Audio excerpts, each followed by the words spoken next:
Hello. Bom dia. Good morning. So, can you hear me well? Yes? Okay. So first of all, good morning to everyone. Bom dia para todo mundo.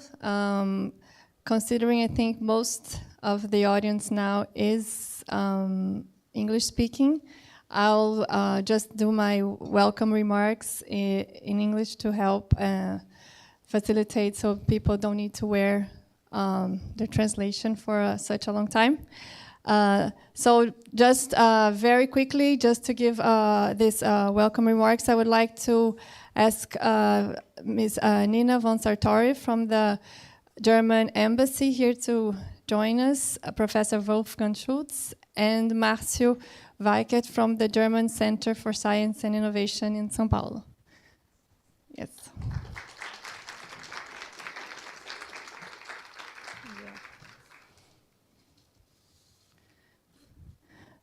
So we're very happy to be creating this German, Brazilian, and Canadian and other nationalities connection today.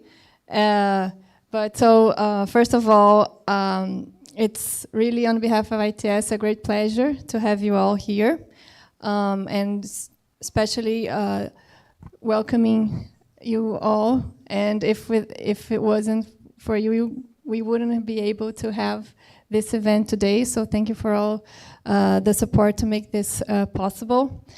And I think it's particularly fitting that we are convening here at this auditorium from the Cândido Mendes University because, if you don't know, it's Brazil's oldest private university. So I think this venue symbolizes the crucial role universities play in fostering groundbreaking discussions, especially on topics as transformative as artificial intelligence. So AI has emerged as one of the most critical subjects in policy debates, and its impact spans all areas of human coexistence, with potentially divergent effects on countries on the global north and south. And our goal here today is to help bridge these gaps, and by bringing together experts from various countries and disciplines to explore viable solutions to AI challenges in a global context.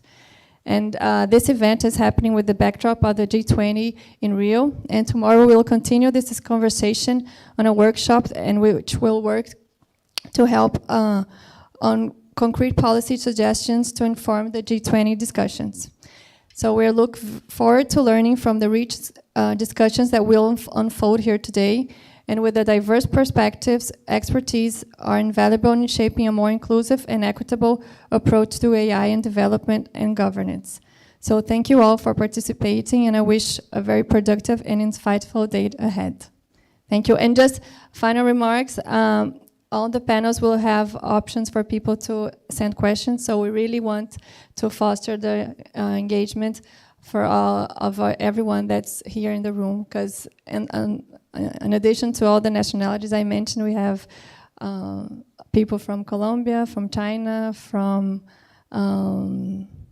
Ecuador, Nigeria, 10 other places, and feel free to mingle around and to take advantage of all this amazing and diverse audience we have here today.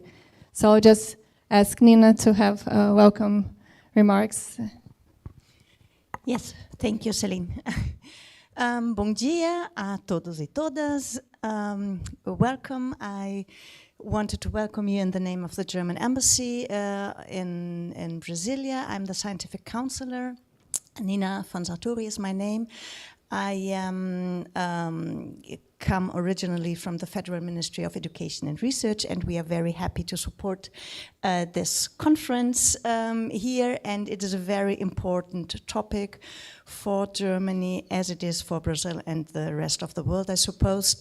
Europe just launched the European AI Act. Brazil is still discussing on legislative issues, and I hope that this discussions here somehow bring some, not ideas, but a good direction. Germany is focusing on a human-centered, secure way of developing artificial intelligence. measures. And yes, and doing a lot, we will talk about this tomorrow, to develop the whole landscape, research landscape, and also the hands-on landscape in Germany, economy and everything.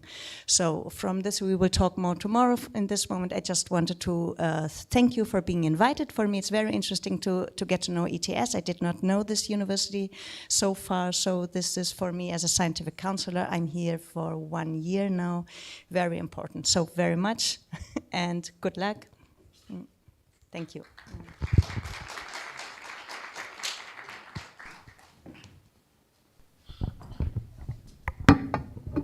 Each one has their own microphone here. It's very rich. So, good morning, bon dia. So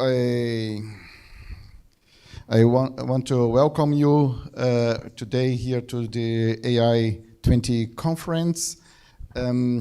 So I could not prepare my presentation very well because today I'm completing 1 month that I'm on the road or on the airports, on airplanes, and so on. So it's not that really organized my speech today, but I want to say that this year, I will present later in the afternoon what we are, DWIH. So DWIH is how we spell our acronym in German. It's easier than in English or in Portuguese. DWIH is more difficult than DWIH. So DWIH is our house, is the German Center for Research and Innovation in São Paulo. And we belong to a network of 6 DWIHs worldwide, and each year we have a main topic for the network. And this year is artificial intelligence. So as I know that through our office in Bonn, that the Leibniz Institute were looking for support for this event. We say, hi, we are here, and this is our topic this year. So this is, so I'm very happy that we can be today here supporting this conference and the workshop tomorrow. And this also in the framework of the G20 meeting this year. So as I said, I could not prepare very good my speech, and I thought I will use ChatGPT for the first time, but I remember, no, I belongs to the old generation. I'm journalist, I'm text author, so and editor. So no, I recuse me to use ChatGPT to write my text, my own text. No, so then I was thinking, so I needed yesterday 11 hours to come from São Paulo. I will tell about it in 1 minute. And then I was thinking the way what I could tell you today. And I remember that I received an invitation to contribute to the development of an AI matching. And I said, no, I don't have time for that. And I was thinking, so maybe my daughter can do it. And I asked her, and she said, no, I don't want to contribute to AI. This is arterial. It's not something that is good. And I told her, dear, you need to throw out your Alexa. Your Alexa is AI. We drive with Waze, so this is AI as well. So I think AI is not only for bad, that is for good, but we need to learn to manage it. We need to manage many interests in this topic, and this is the main focus, I think, here of this conference. So, and speaking about ways that, so we drive with AI, ways yesterday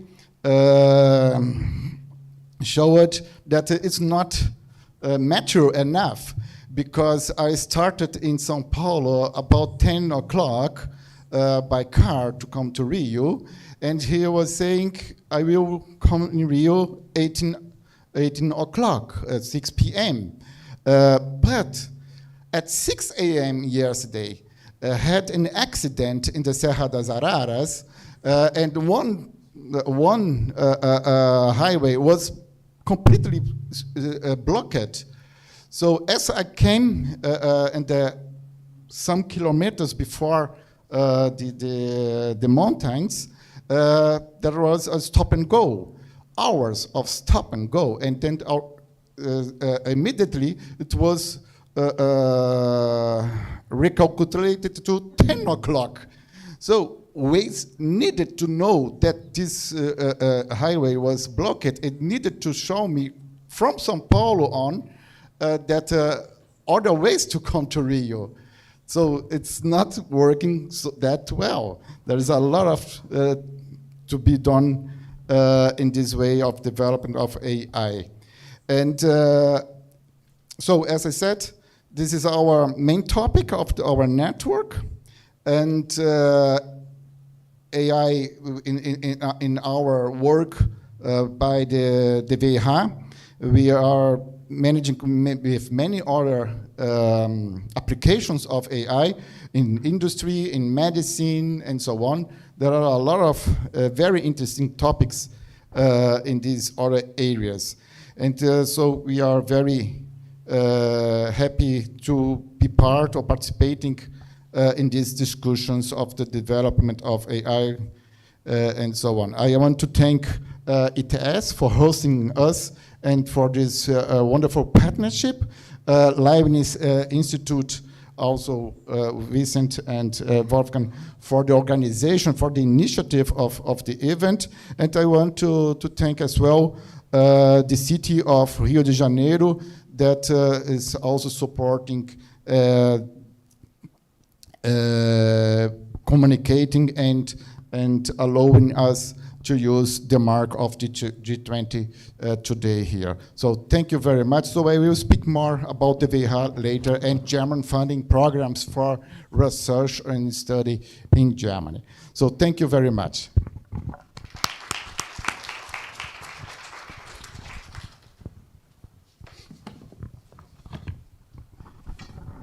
Yeah, a warm welcome from my end as well. I'm Wolfgang Schulz from the Leibniz Institute that has been mentioned already in Hamburg, but also the Humboldt Institute for Internet and Society in Berlin.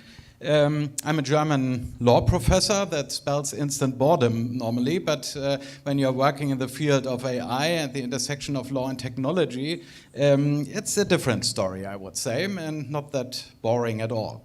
I have just 2 points to deliver here. One is a big thank you. Big thank you goes to the German House of Innovation and Science, obviously, that supported this conference, which is wonderful, and also the German Ministry for Education and Science and the German Embassy. Thanks so much for your support. And of course, our colleagues and friends from ITS Rio. We have been working together now for, I think, 10 or 12 years. And it's really fun to do that. And since all the heavy lifting for this conference has been done by you and your colleague, we are immensely grateful that we can have this conference here today. So many, many thanks for that. And all the colleagues involved in preparing that. The second thing is, why do we have this conference, in my view? I have been to Yokohama, Japan, 3 weeks ago, and there was a conference on AI governance. And you might know that Japan is not really known for having a really technic-skeptical attitude towards the digitalization and AI specifically. And so I was really surprised, and others were surprised as well, as on this panel there, a colleague from computer science was asked if he was afraid of AI becoming too independent and gets out of control, and he, without hesitation, said that is a possibility. We have to ponder about. And I was really thinking about that hard for a while, because when someone who is really developing that says that he to some extent is worried, I'm normally someone not technical skeptical, but just embracing new technologies and looking for the opportunities. But I think we have to take this seriously. And an observation in terms of AI governance and regulation that I've made in the last years, looking at the European development, is that this development is highly complex, it's highly dynamic, and it's global.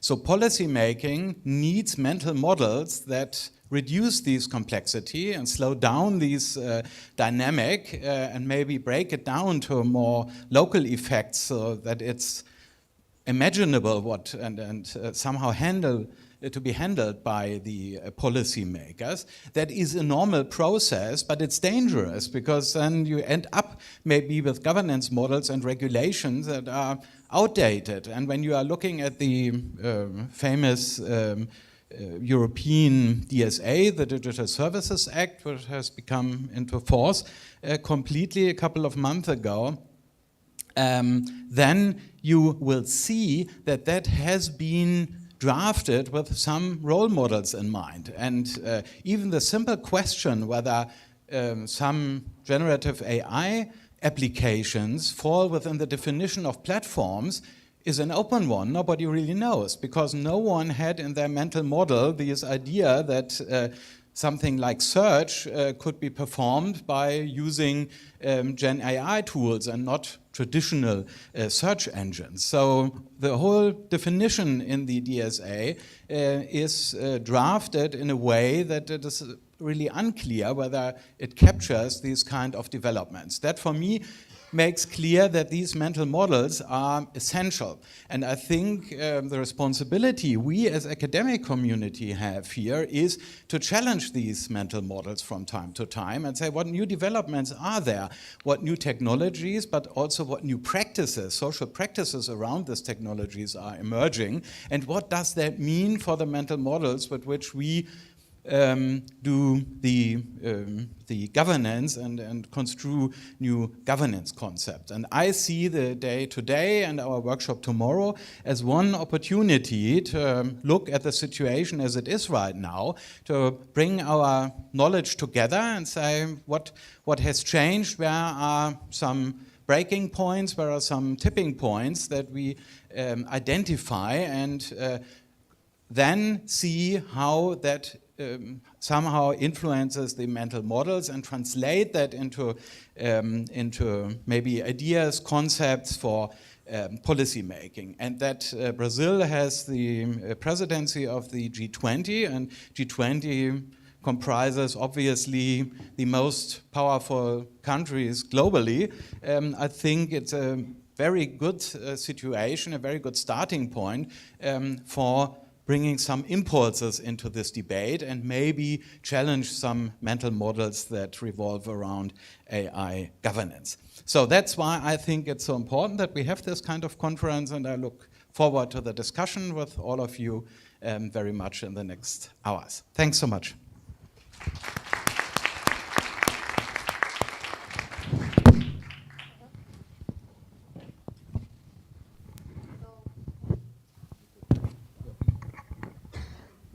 So thank you for the opening welcome remarks. I'll just invite then Sergio to start the first panel.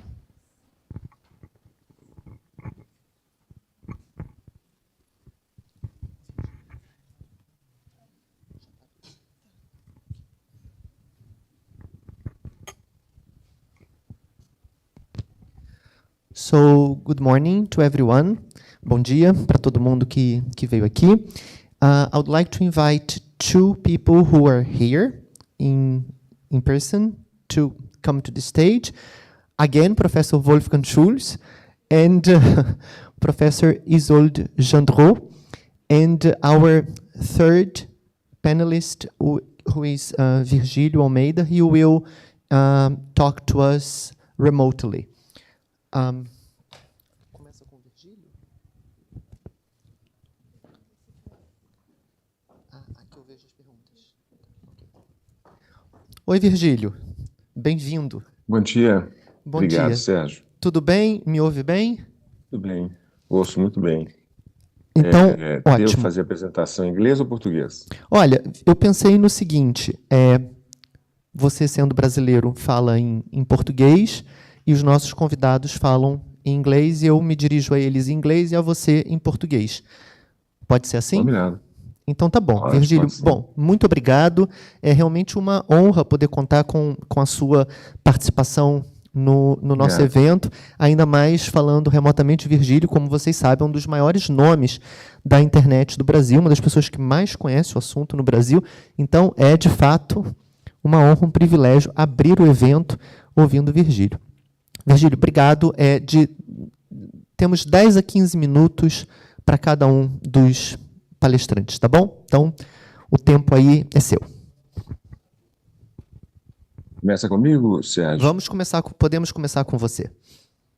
Então, eu gostaria de ter autorização para apresentar os slides. Posso?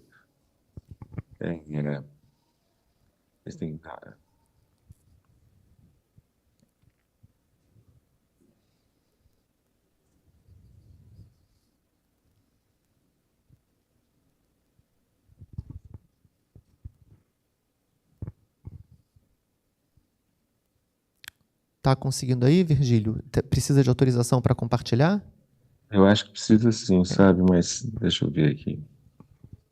Está autorizado. Então, deixa eu ver se... Um minutinho só que eu vejo se está funcionando aqui. Share screen. Ok.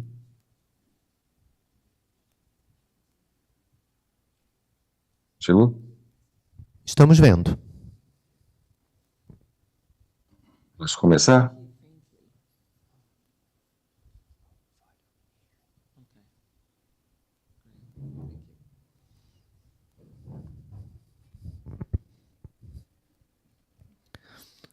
Nós estamos vendo, Virgílio. Se puder começar, ótimo. Tá certo. Bem, bom dia a todas e todos, né? Eu começo agradecendo aqui esse convite do ITS, né, para essa participação nesse painel, né? Agradeço esse convite e cumprimento os dois outros participantes desse painel e o professor Sérgio Branco, que vai ser o moderador. Tá? Eu vou colocar esse contexto da inteligência artificial no contexto global, mas quais são os desafios brasileiros, né? O primeiro ponto que eu gostaria de chamar a atenção é que são vários os desafios atuais relacionados ao avanço da inteligência artificial e as várias disputas geopolíticas, né? Primeiro, a gente tem que registrar que o domínio dessas tecnologias concentra-se em 4 ou 5 grandes corporações, que são donas das principais plataformas e também das tecnologias principais de IA. E, especificamente, o que a gente vê primeiro, e que dificulta o processo de regulação e de governança, é a rápida evolução das tecnologias de IA. Um outro ponto é uma disputa global pelo avanço e controle dessas tecnologias, associando esse avanço das tecnologias às questões de segurança econômica e as disputas entre os vários países. Isso tem mudado também a ordem geopolítica, né, principalmente de uma maneira mais recente, pelo uso de IA nos conflitos militares e também por órgãos de segurança, né?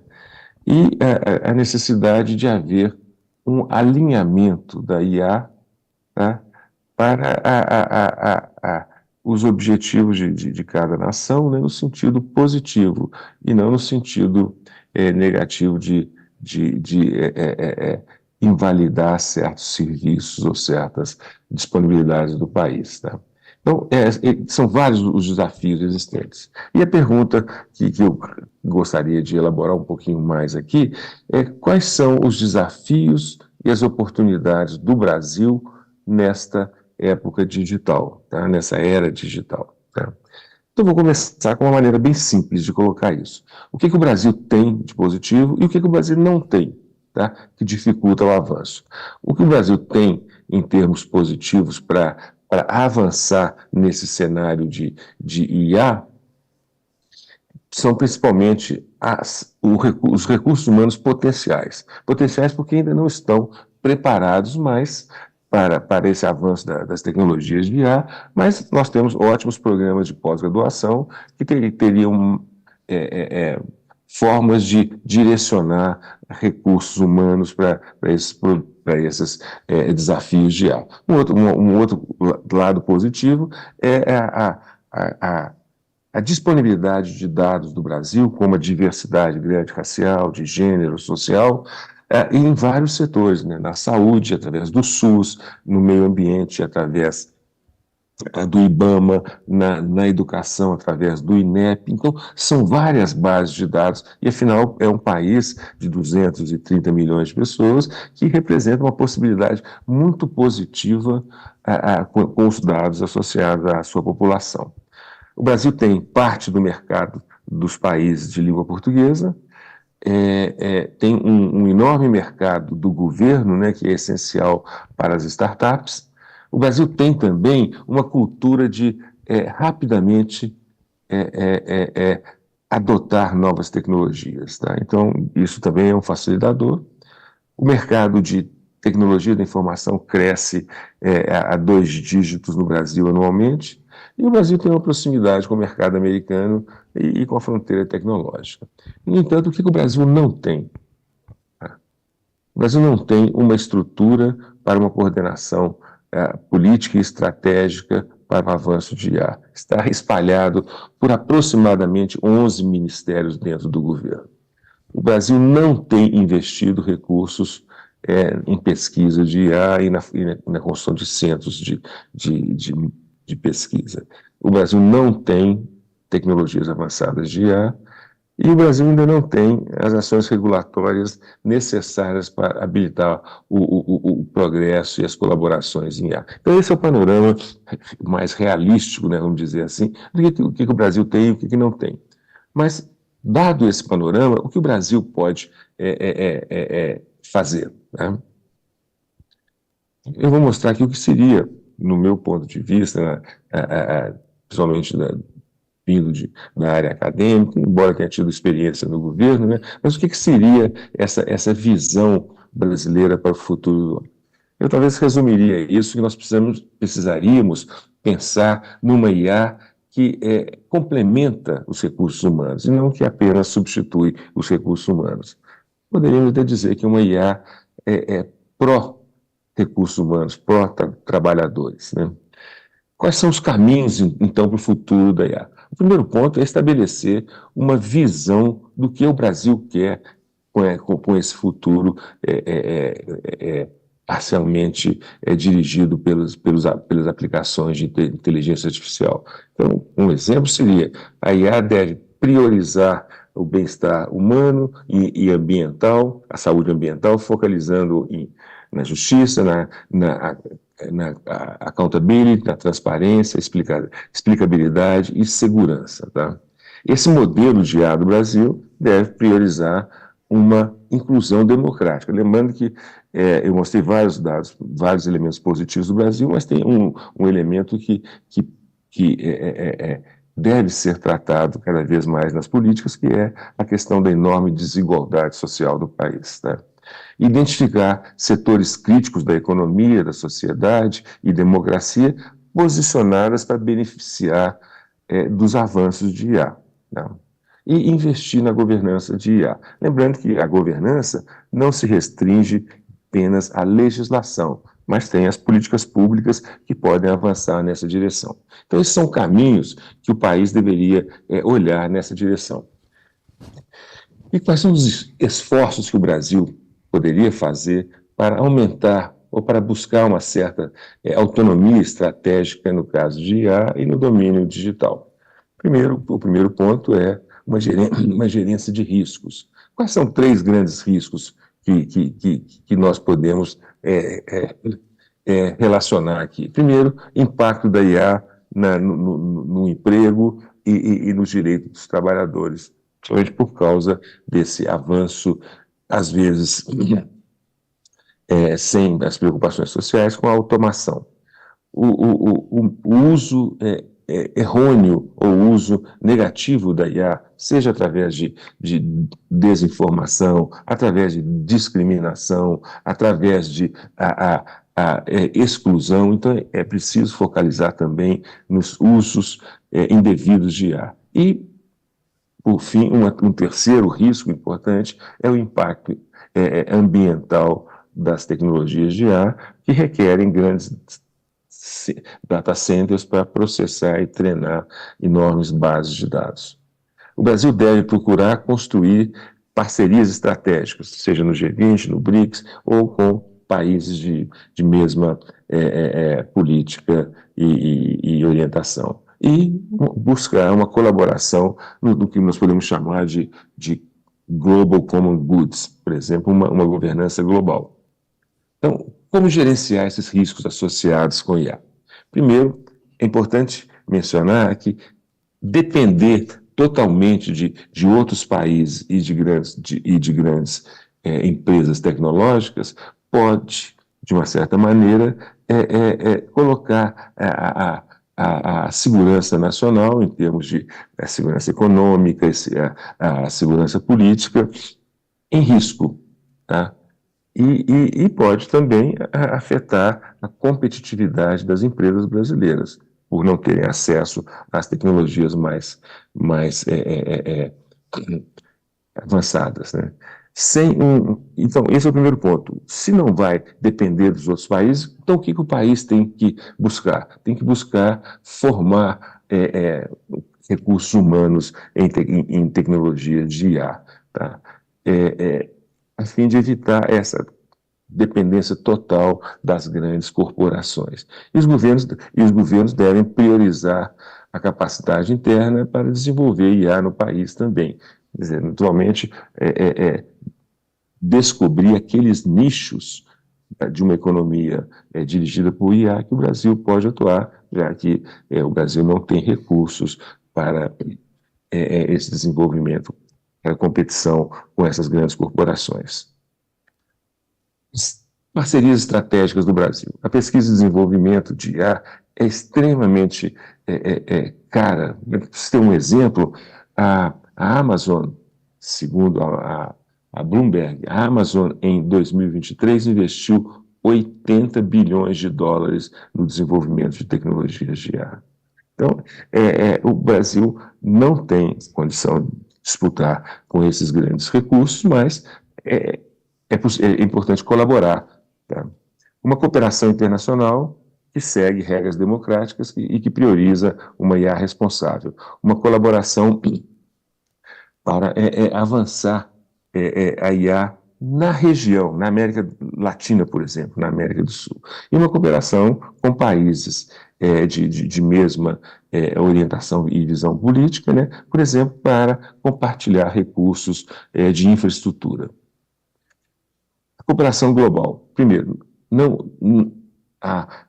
os desafios globais não vão ser resolvidos por um único país, como os desafios de mudanças climáticas ou os preparativos para próximas pandemias. Isso também vai ocorrer com IA. O segundo ponto importante é que não existe uma resposta definitiva sobre como a IA deve ser regulada. Por exemplo, se nós olharmos a questão de riscos, que é um fundamento importante da proposta da União Europeia, nós vamos ver as diferenças entre os países. Por exemplo, as culturas definem os riscos do país. O Japão, uma prioridade em accountability e transparência. A China, objetivos nacionais. A Europa, privacidade. O Brasil, emprego e desigualdade. Então, é difícil achar uma maneira de ter uma única política global.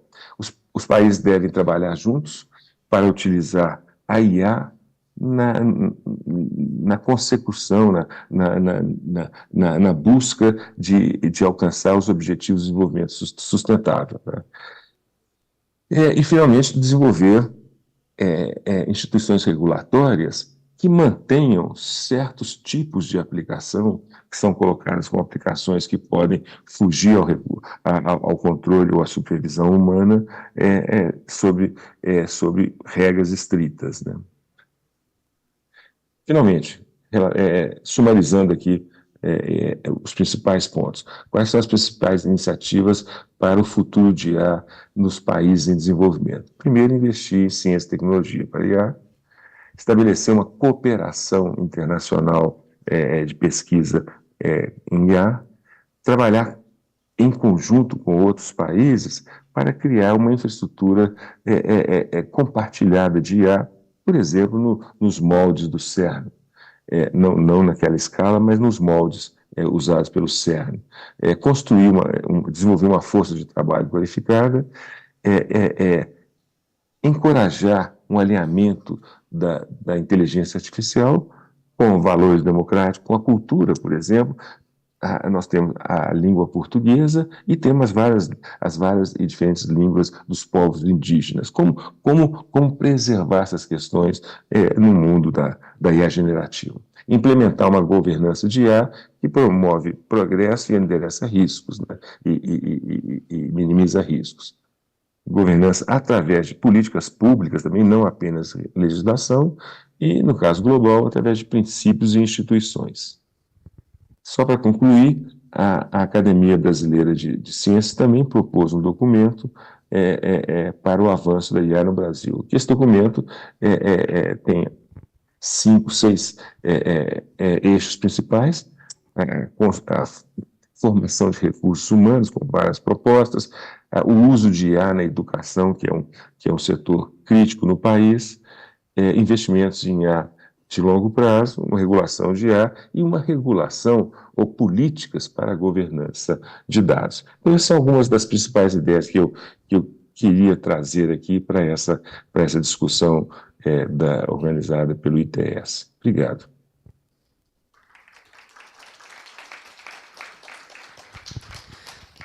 Obrigado demais, Virgílio. Nós é que agradecemos essa sua apresentação. Acho que não há maneira melhor da gente começar o evento justamente tentando entender qual é o papel do Brasil nessa discussão de inteligência artificial, né? Eu gostei muito da sua apresentação, mostrando quais são os pontos fortes, aqueles pontos em que nós precisamos melhorar, e daqui a pouco nós voltaremos para algumas perguntas, e eu gostaria de explorar um pouco melhor essas recomendações da Academia Brasileira de Ciências e das outras academias de ciência no âmbito da inteligência artificial. Well, now we change to English because we have our international panelists. I will move to Professor Isolde Gendreau. Isolde is a professor from the University of Montreal. The University of Montreal has a long-term partnership with ITS.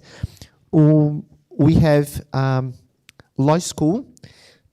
For those who don't know, today this event is associated to our international law school with the University of Montreal. Since 2017, we receive students from the university who, they are all here, and they stay here for 1 week, and they have lectures with Brazilian people and with our international fellows who are also here. So it's amazing to have 3 events happening at the same time. Our fellowship that takes place every year.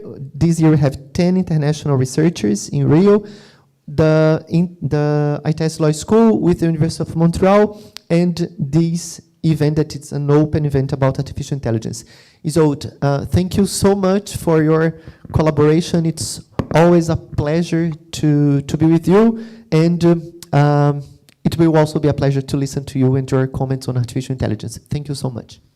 Thank you very much, Sergio. As you know, it's always a pleasure to be here in Rio and to bring the students to this wealth of new points of views and new ideas that they can bring home and work on and just enrich themselves with what they have been hearing and doing and seeing. My talk today, I think, will flow in a way with from what our first speaker has been saying, because it's going to be an application of his words to a specific sector, which is the copyright sector. I'm an intellectual property professor, and I specialize in copyright law. And today I want to speak, therefore, about copyright and AI, and especially about copyright and generative AI, which has been a big subject in copyright circles. And before I reach the point about AI itself and copyright law, I'd like to remind you of two premises that are based on copyright law. The first one is about the legal structure of income. I mean, we normally hear about copyright law as giving a monopoly on the exploitation or on the use of a particular work.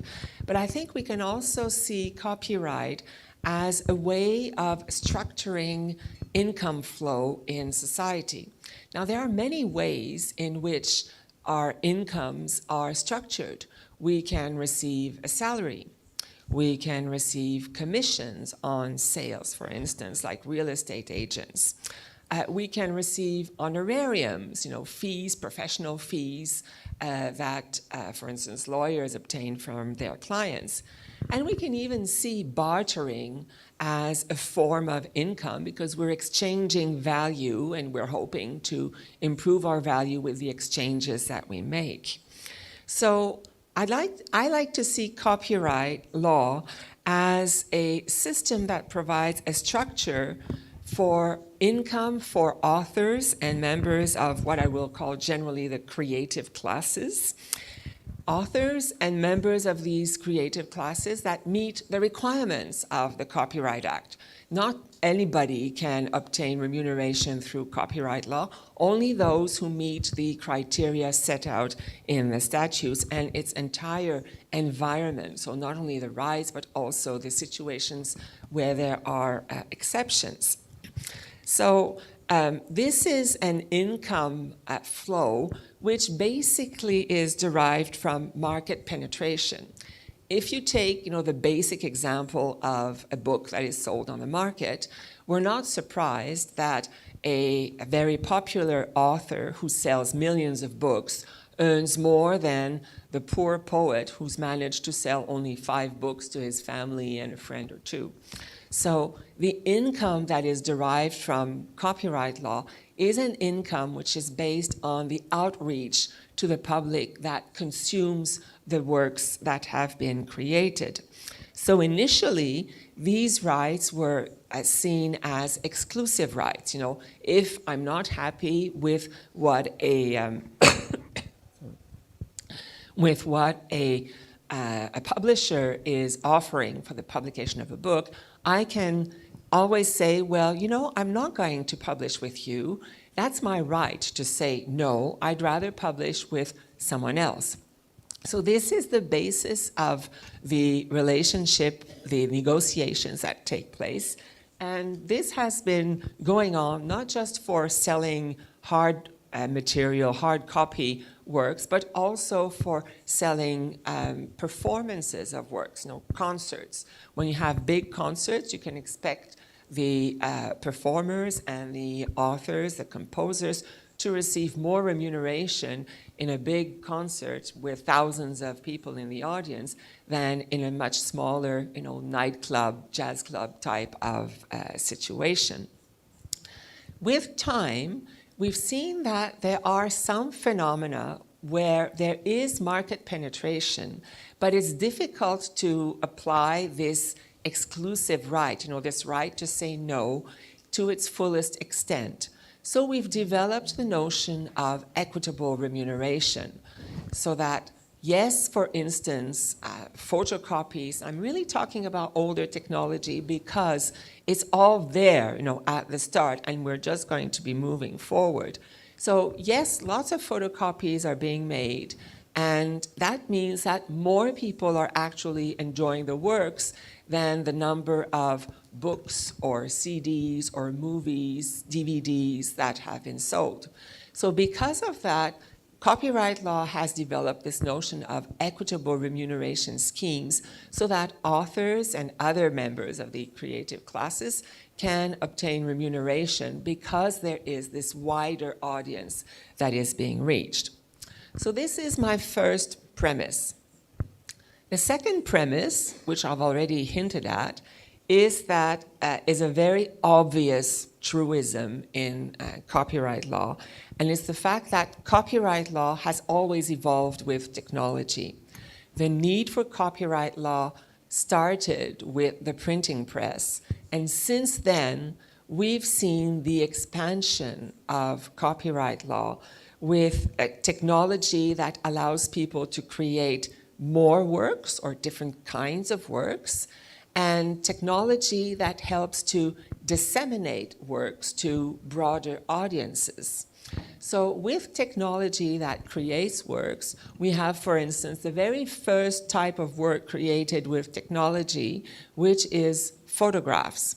So initially, people were resisting the idea that a photograph could be a work protected by copyright because they said no one is making the picture with his own hand and directing how this will look. Some even said, the sun is the author of a photograph because it's the sun that imprints the shape on the film. So after some discussions, it was nevertheless accepted that photographs could be protected by copyright. And then we moved on to movies. This is just the next step, moving pictures, the same technology, but adding the movement, and then you add sound and so on. So this is how it has been building up over the years. Technology that disseminates works is perhaps more, has been going through at a faster pace in the 20th century, and now, of course, in the 21st century, an even faster pace. So let's say that we have increased opportunities to reach audiences, and I think the best example that we have right now, of course, is the internet. Originally, you were more or less stuck in national environments to disseminate works, and now with the internet, you can reach people across the globe very instantly, very easily. So you're reaching, a greater audience, and you will have technologies that enable to do both, to create works and to disseminate, but you can see the two functions in the way technology has been helping the growth of copyright. However, it's easy to say today, and it's easy for us to assume that, well, of course, movies are protected by copyright law.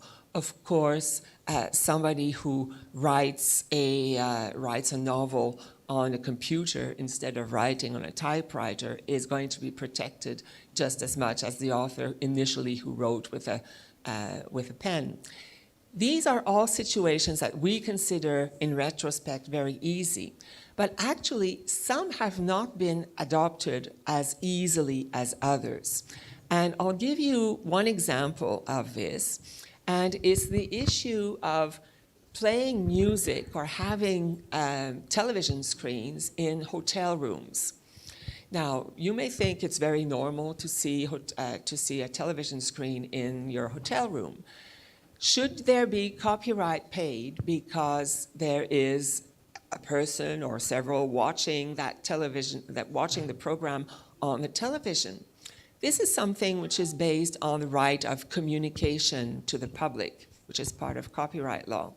And of course, you can well imagine, because the right is called communicating to the public, that people will automatically say, well, listen, if you're in a private hotel room, you're not in a public situation like in a concert hall.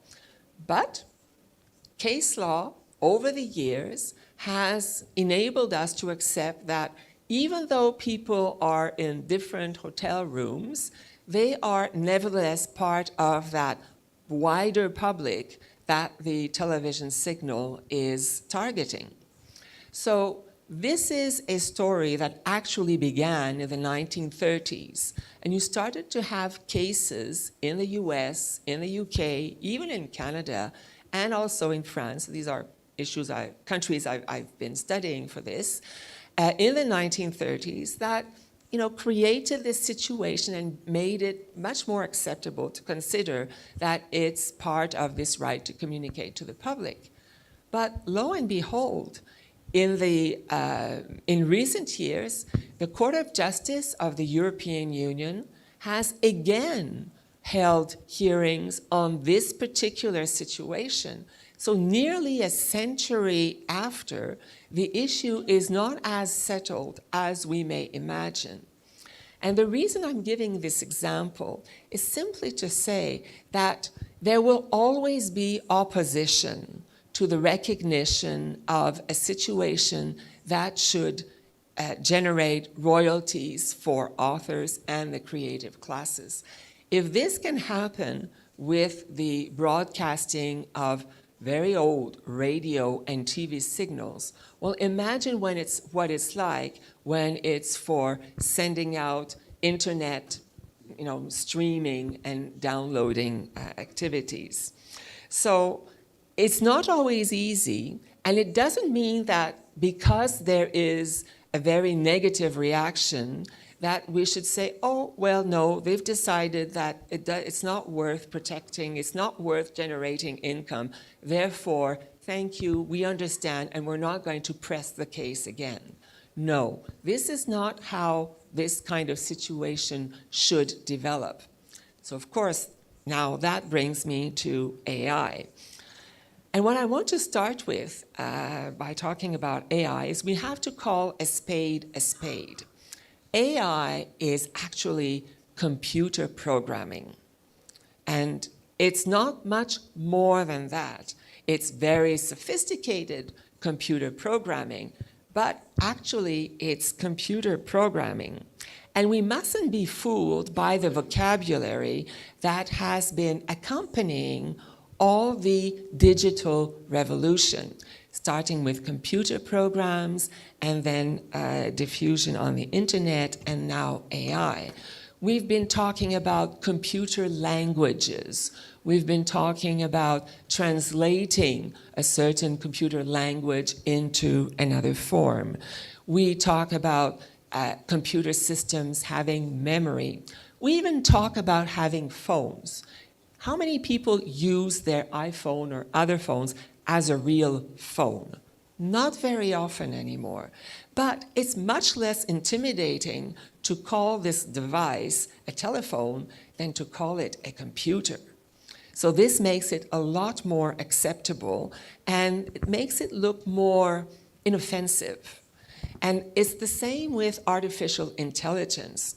By using those terms, we have the word intelligence. So we want to make it similar to people, and we want to think that maybe it could even have feelings. I don't know, but I'm sure there's going to be people who will say that artificial intelligence may have feelings at some point.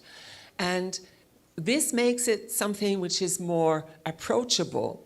Now, at the same time, of course, we put artificial because we want to create a certain difference and to say that there is an aspect of it which is not exactly like human intelligence at all. So what has happened with all this programming that's been happening, at least since the 1940s and 50s, is that with the internet, if we go from digital to then internet service, we've had a big digital promise. And I'm sure many of you can remember when the internet started to become even more accessible. And people thought, this is going to be wonderful. Instead of having hard copies of books, we're going to have it all digital. It's going to come to us. We're going to do away with so many middlemen, because when you buy a book, essentially what goes to the author is roughly 10% of the amount. The rest of the money that is spent on the book is for all the people in that chain that brings us the book. So if you are eliminating a lot of these people from the distribution chain, well, the price should decrease, and that should allow authors to obtain perhaps a bit more than their 10%, because after all, it's not costing as much to have the work distributed or communicated to the public. Well, this is not what has happened. This digital promise for authors, I think, has not been respected. And AI brings this situation to another level, because AI, with the use of works when it's being trained to produce something else, not only copies works and allows other works to exist, but the very works that it can exist, that it can give birth to, these very works are cannibalizing the works that it used to train it. We've all seen the example of the next Rembrandt, for instance. It's very easy to do work like Rembrandt, and you don't need Rembrandt anymore. You just need to have a certain corpus of work, and you can do like he does. And you can add a few things to give it texture, and it will look like a Rembrandt. And why bother paying this very famous artist when this is going to cost so little? Well, at least less than what he would have charged. And it's the same with translators. It's the same with people who are dubbing movies. It's the same with works that are fact-based in particular. Imagine if the new history book of Brazil was the combination of an AI that was trained on all the history books that were written on Brazilian history, and there you have, the definitive, authoritative book on Brazilian history. What are all these people who write about history books, who write the history books themselves, who bring new insight, new ideas, what are they going to do? Not much. So I think that what we are going to see is the fact that a society needs to have employment for all kinds of people in society. Not even, and even computer programmers are not, cannot escape what AI can do to them. But not everybody can be a very sophisticated computer programmer, or different types of jobs that may not be affected by AI. You have people with special qualities, special gifts, who will develop themselves with different kinds of works. And these people deserve to have employment and to be an active part of society, just as much as those who are preparing all the AI training to have new works. So we need diversity of employment, and we need and by having a diversity of employment, I think we're also helping to create and to foster cultural diversity. This is something which is also very precious. And I think that for an institution like the G20 that brings together countries from the industrial world, emerging countries, countries from all over, from all continents, this is an issue that crosses the divide that may exist on strictly economic terms. It's an issue that even exists within countries themselves. It's an issue that comes across all languages. And it's something which I believe is very important for us to maintain an interesting world. So I would say that my hope for the G20 with respect to AI is that it perceives generative AI as something which is, of course, interesting, and I'm not saying that we should not have generative AI, but I think that when we do make use of generative AI, we should recognize that this is something which is enabled by works that actual human people have been able to do, and these people deserve to be equitably paid thanks to a copyright scheme, which may still need to be devised. I'm not saying that all the answers are present in the statute. And this is just as ethical a situation as the moves that we see, for instance, for paying equitable coffee, because we see that coffee is being grown by and harvested by people who are using proper methods and ensuring respect for the environment and respect for society. Thank you for your attention.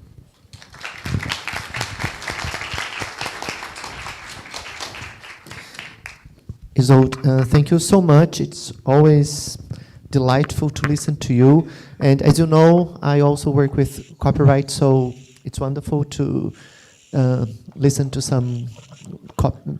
someone talking about copyright today.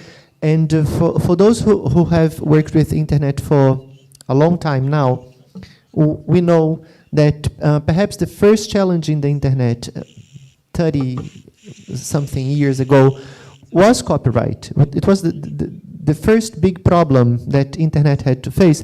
And then we had other problems like data protection and fake news and content moderation and threat to democracy, etc.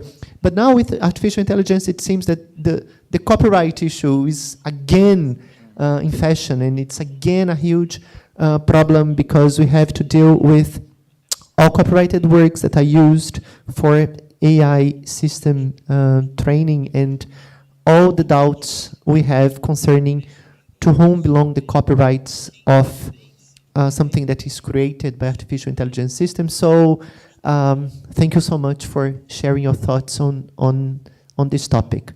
And now the third panelist is also a very dear friend, Wolfgang Schulz. Thank you so much. I also thank you in the name of all the Germans that contributed for this event to happen. Thank you so much for being here. Yeah, thank you for the introduction and the opportunity to talk. Couldn't agree more in terms of copyright and the importance there. Copyright is about money flows, and so that's a crucial point for technological developments that we really have to keep in mind.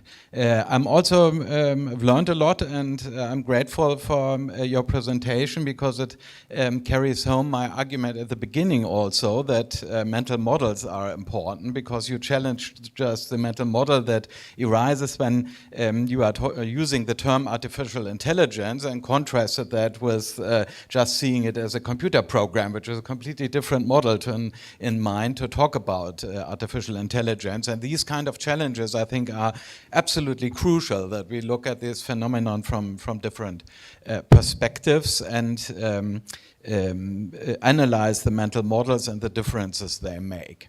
The point I want to emphasize in my brief talk is the global governance dimension of AI, and it has been touched upon by the first speaker already, that we need a kind of international cooperation and maybe global approaches. And what I would do is just two things. The first one is to give a very, very brief and not comprehensive overview about the attempts to find an overarching comprehensive framework for dealing with AI developments on a global level. And the second one is to have a critical reflection on these processes and their actual impact on the development. And I hope that that can be a stimulus for the debate later on. So when we look at the different arenas globally where we discuss AI policy, then you can see different arenas, different avenues that are pursued from the starting point of one of those arenas. One important one, I guess, is the G7 Hiroshima process, as it is called, under Japan's presidency in 2023. This process started about promoting safe, secure, and trustworthy AI. This process got a lot of traction in limited time, I would say. There is now a circle of friends of the Hiroshima process. I was not aware that a process can have friends, but anyway, that comprises now of, I think, over 40 states, which is a lot, and also OECD is working in this framework, which gives it additional power and traction. So one of the paths to be observed is what happens with this Hiroshima process and all of the plans emanating from this process. The second one is obviously that, which is in the focus of our conference, and that is the G20 AI guidelines from 2019, also with reference to OECD work, which is important, and all the things that have happened from the starting point on in the G20 process, which has become now really an elaborated process with different arenas. You might all know that there is the S20, there is the T20 and other 20s that are formally working with the G20 and preparing documents that flow into the deliberations of the ministers and the heads of states that finally decide about formal papers on the G20 level. And so AI and AI guidelines and what we do about that is an element here as well. The third, I would say, path of action or arena on which things are discussed is, I think, UNESCO. UNESCO relatively early also adopted this issue, and in November 21, the recommendations on ethics on artificial intelligence were, after a very, very broad consultation process, adopted. It's also an interesting document. We had the privilege to work a little bit from a German perspective on these recommendations, and I think they have a lot of a good degree of detail, I would say. I will come back to that in a minute, which is on, when you talk about these UNESCO level documents, rare that they go so deep into details, because in this kind of international process, it's hard to reach this level. The final element I want to mention is the regulation on EU level. That is obviously, formally speaking, only something relevant to the EU, but you all know that there is this so-called Brussels effect. There are many ways in which European regulation influences regulation in other parts of the world. Some is simply de facto, so that companies, for example, because the European market is so big, decide to adopt that for other countries as well as a kind of de facto standard. But another way of having influence on procedures, governance structures all over the world is other governments or groups of governments copying parts of the legislation. This kind of copying is sometimes done in a little bit odd way, sometimes really in a deceiving way, I would say, that governments just copy and paste the things they like and leave out the things they don't like and say, oh, the EU does it, and so we can do it as well. And the AI Act has already been mentioned, which is, I think, one of the first, if not the first, comprehensive attempt to regulate AI on a kind of horizontal level. So all AI applications are covered in principle, at least. The approach that the EU has adopted is an interesting one, and one that has become a lot of support in Europe, I would say, and is more and more the way we in Europe approach the dynamic and complex developments, and that is a risk-based approach, so that you have different risk levels that are defined in the AI Act, and according to the risk levels and in which category a specific AI application falls, there are rights and obligations attached, mainly procedural obligations. And some obligations have to do with transparency, accountability, and other elements which are core in the AI Act. The AI Act also relies heavily on human oversight. That's something we could discuss in a specific session, because we are just having a project about the so-called human in the loop, and our approach is that many things have to be considered to a human making a real difference in this process. So sometimes it's really just someone pressing the button, and you can say, yes, it was a human in the loop, but you have to see what kind of knowledge, what kind of intervention power, what kind of education, and so on, what the liability structure is, to see whether a human in the loop really makes a difference in an AI-based process or not.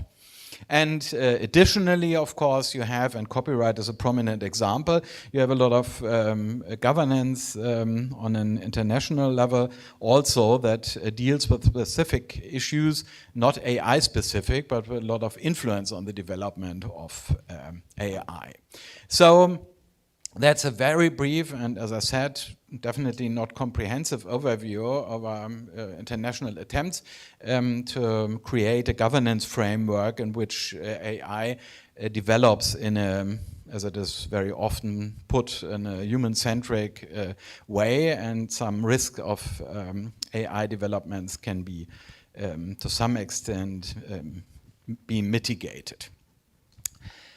My second point is that when I consider these international approaches, I'm a little bit skeptical about their impact, I must confess.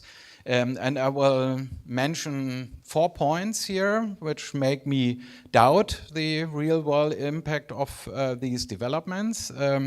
Even though a lot of effort goes into it, a lot of thinking goes into it, and the documents are really a good reflection of ethical and legal considerations. The first one might be obvious already because of the many arenas that I have mentioned. I think that we have so many arenas on which, on an international level, these things are discussed.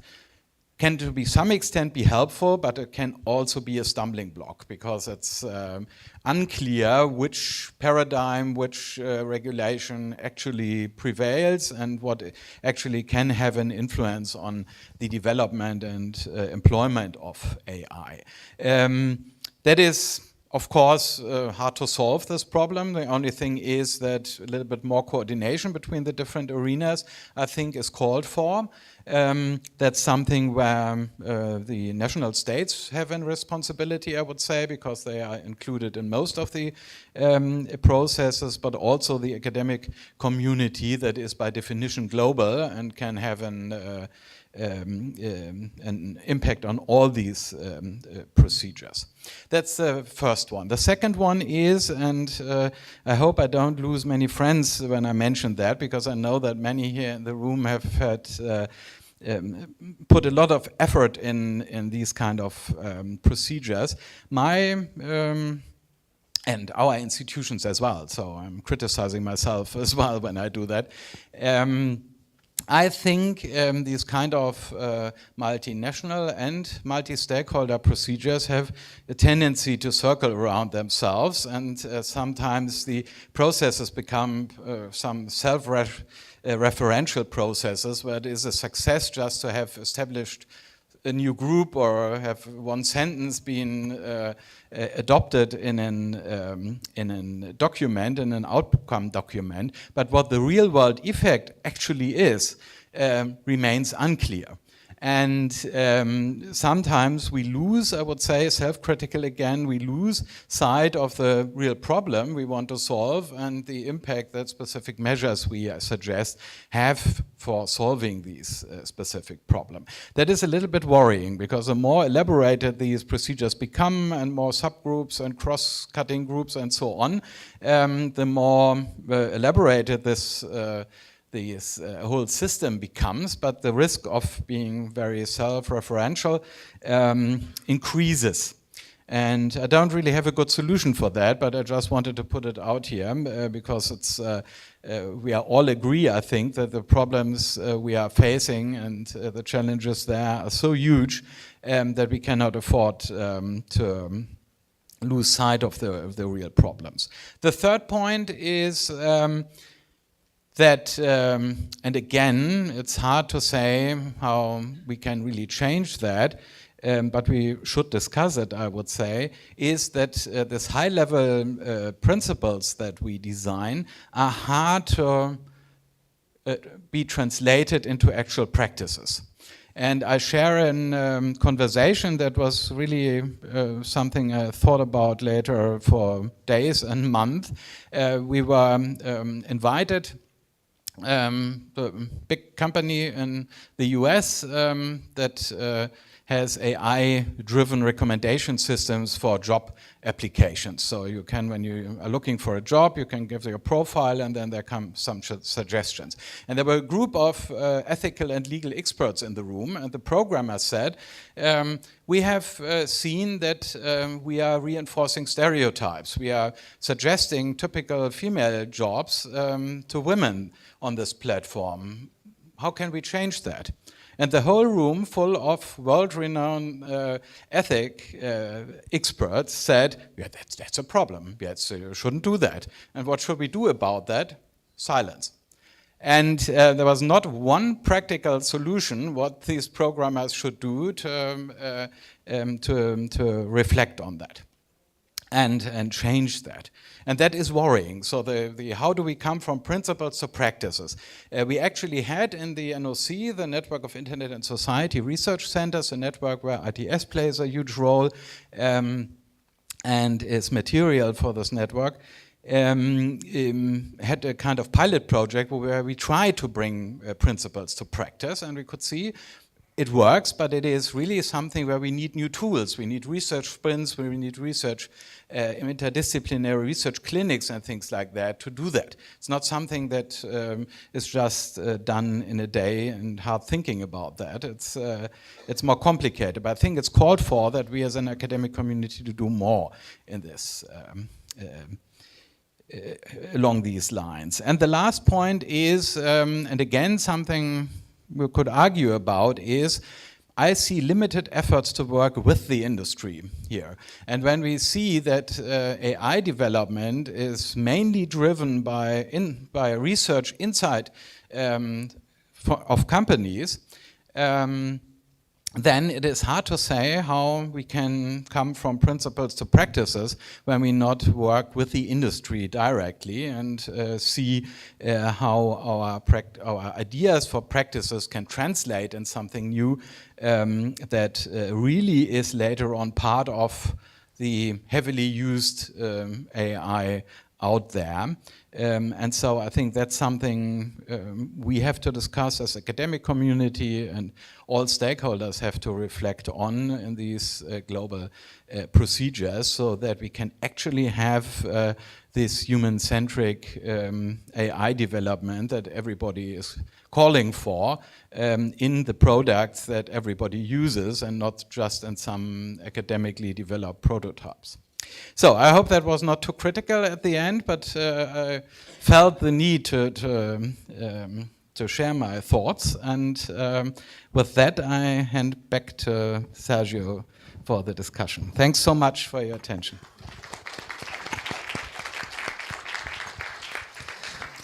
Thank you, Wolfgang. It's like always, it was wonderful to listen to you. We still have 15 minutes before the panel is over. And by the way, I think some people were feeling cold inside the auditorium, but it's because we like cold environments, artificial cold environments, because we don't have natural cold environments. That's why it was perhaps a little colder than it should be, but the air conditioning is off now, so temperature will be better. We still have 15 minutes for questions. I have some questions from the audience. I will ask the questions to Virgílio and Isolde and Wolfgang, and then you can answer and add your final comments as you wish, because I think this will be the time to end the panel, okay? So I will ask the questions. Virgílio, the questions were in English, so I will ask you the questions in English, okay? Because they're written in English. There are 2 questions for you. Do you think Brazil can compete with European Union and the United States that are much ahead in terms of digital infrastructure? This is first question for you. Second question is, do you think that in today's fragmented world, the push for a democratic, right-respecting AI is likely to deliver? So these are the 2 questions that were addressed to you. Isolde, there is a question for you. Do you think generative AI will do more harm than good? What are your thoughts on Canada and France about generative AI? And Wolfgang, I would love to ask you a broad question. I totally agree with you that we keep talking in theory and in practice things are more complicated. But among the priorities assumed by Brazil's presidency in the G20, the fight against global warming, it involves many things. Global warming, the promotion of sustainable development stand out, social inclusion and combating hunger and poverty, and the reform of global institutions. Those are some topics that are being addressed in G20. How do you believe that the use and development of AI can be strategic in addressing these problems? And how do you think Germany can help in this effort? I mean, how can countries in G20 help each other in this very critical, of course, we don't expect you to solve the problem today, but perhaps give some, considering this is a broad question, is there anything practical we should concentrate our efforts on so we could move from theory to practice in one of these very critical topics that could be helped by artificial intelligence? So these are the questions. You can add anything else you want to talk that you forgot to say before or you left for the discussion. So these are the questions, but you can add comments as you prefer. Virgílio, você pode responder em português ou em inglês, considerando que as perguntas foram em inglês, como você preferir. Hey, Sérgio, obrigado. Regarding the first question, if Brazil can compete with US and European Union in terms of AI infrastructure, a realistic answer is no. Brazil cannot compete with them because of the amount of resources needed to construct them. However, Brazil has assets that will be important for the future of technology companies in Europe and also in US and even in China, because Brazil has data, Brazil has a enormous basis of diverse data regarding health, regarding environment, regarding education, and that's going to be essential for industries that need data to train their products. So that's the first point. Brazil has not resources to compete, but can be useful to those companies. So we need to, Brazil needs to negotiate this, the access to Brazilian data. And another important characteristic of this question is that Brazil should work with like-minded countries, mainly in the global south, to construct a global, a common infrastructure, computational infrastructure for training new models for AI. And that could be done with similar countries such as India, South Africa, Indonesia. There are many countries that can be part of an global South effort to create a common computational infrastructure, and that's going to be important even for the companies in the global north, because of the language, because of the culture that would be part of this project. So that's my answer for the first question. The second question, if I correctly understood it, is considering that we have a fragmented world these days, how can AI align with democracy or democratic governments? Is that the second question? And I think that, again, there are many countries that agree that AI can threat democracies. And Brazil should work with those countries in order to create regulation, to create mechanisms to protect democracy. And this is one of the main points discussed for instance, in the document of the Brazilian Academy of Science, and also in the S20, it's important to protect democracy. So I think that Brazil has many, let's say, countries that can collaborate on those initiatives. One is to create a global South infrastructure, to develop technology that address problems and challenges in the developing world, and second, and work with many other countries in the north and also in the south to develop mechanisms and regulation to protect democracy from AI threats.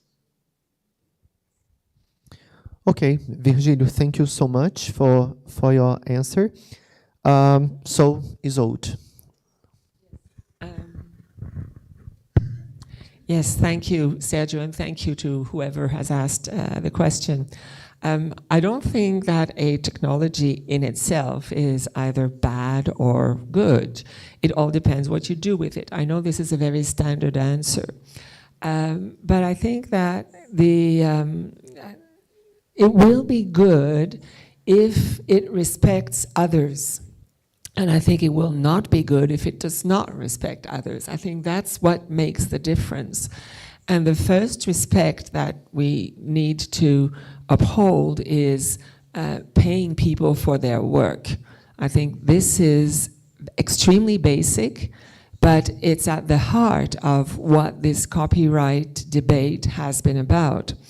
In artificial intelligence discussions have moved very much, and they're very much about ethics and governance and private data, and we have all kinds of topics with respect to artificial intelligence that are very important, but in a way, intellectually, they're easier than the copyright debate. And I think they're easier because fundamentally, they're not asking for money from those who are doing the AI. Maybe some adjustments here and there, but they're not asking for money. The problem with copyright and AI is that people are asking for money. People are asking to be paid. And the resistance to this request is what has made it what is making it very difficult. And it started with the internet, immediately, with streaming. Many artists are not being paid a fair share. Many artists are being swarmed over because they have no discoverability. These are important issues that all pertain to the fact that for human dignity, it's normal to be paid when you do your work. And I find that all the discussions on the ethical and governance aspects of AI are extremely important because they should be used also for a copyright context. They should not be seen as different. They should not be seen as separate. And copyright, just like in some other topics, should be seen as applications of all these general principles that we are discussing.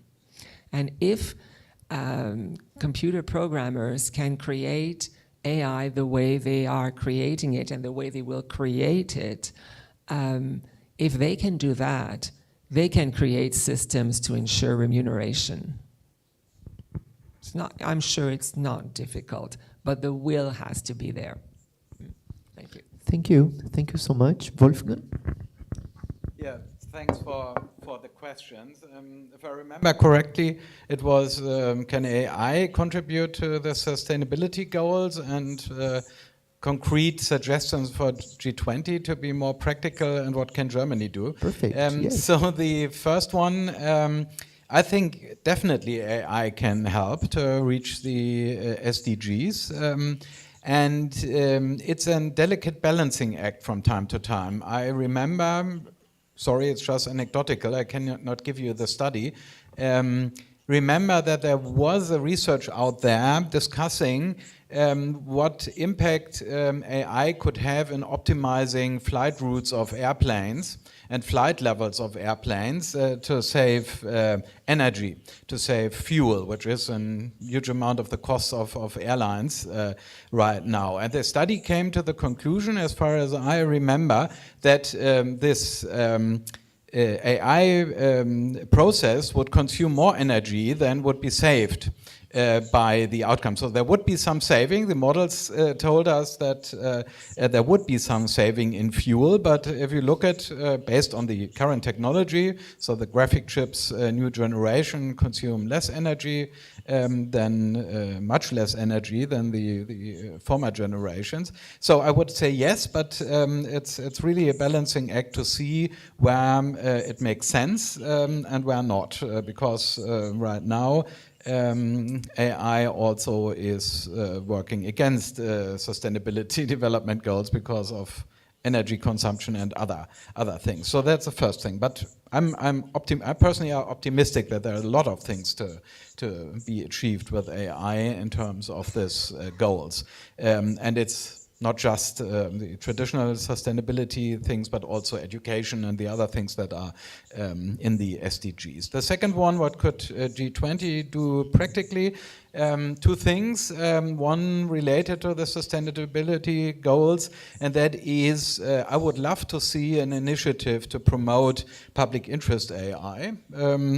So development of AI and employment of AI specifically for for NGOs, other non-profits that work on these sustainability goals and other public interest goals. I think that's something that is isolated all over the place, but there could be definitely more investment into that, and very often that's not something that the market will deliver. That's something where we need some state support for this public interest AI movement to flourish.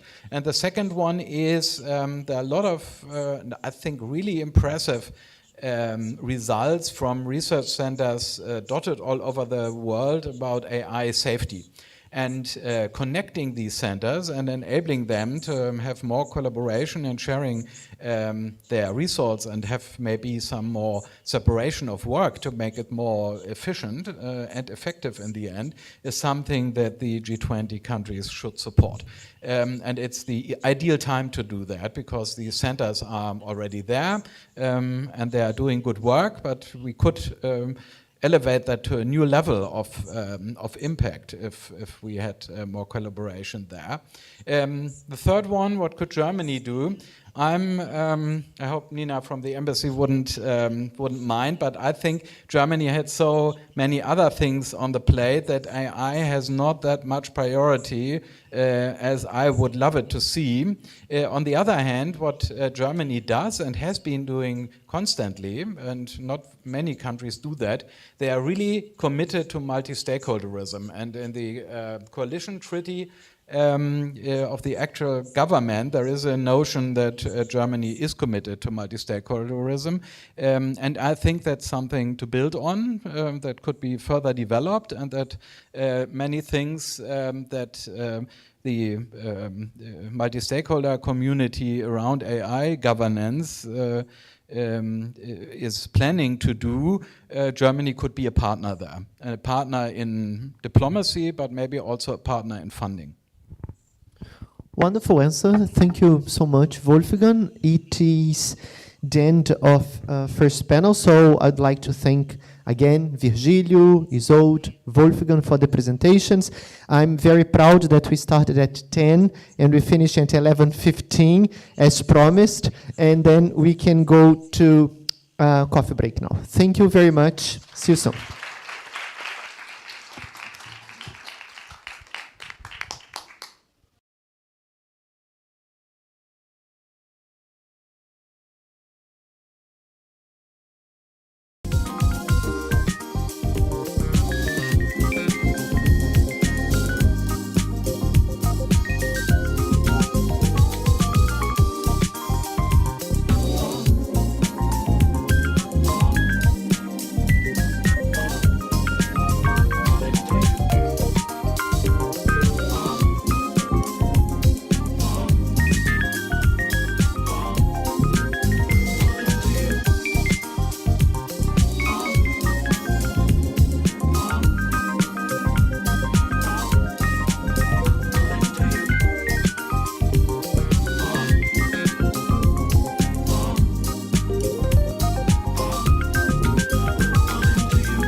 so high. Don't ever wanna come back down. And Sabi Wall, he's so mad. You back up, sisters, I'm in time.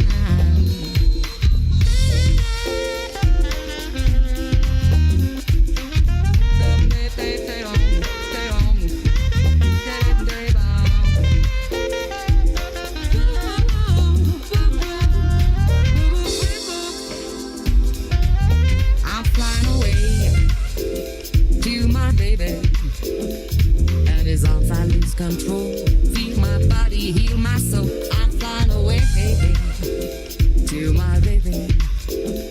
Gonna let go of my dreary past and embrace my baby sky. I'm flying away to my baby. In his arms I lose control. Feel my body, heal my soul. I'm flying away to my baby. Gonna let go of my dreary past and embrace my baby sky.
Feel my body, heal my soul. I'm flying away to my baby.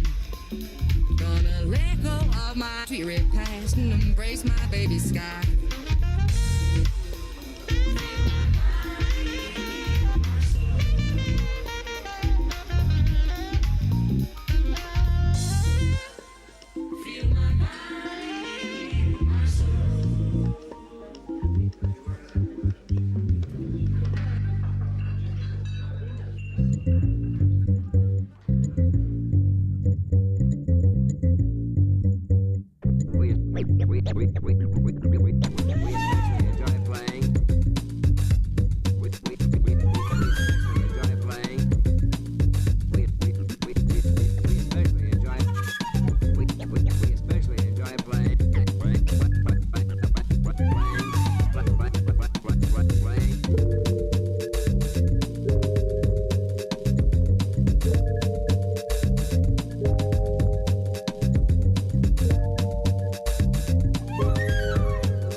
Quero dançar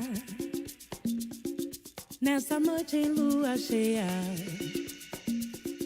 Vou expressar quanto gosto de viver. Dança sem fim entre ondas e areia. Inspiração encontrei nesse lugar.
Oi, pessoal, vamos tomando nossos assentos. Hey, folks, I hope you enjoyed the coffee break, but let's get back to our seats so that we can continue the program.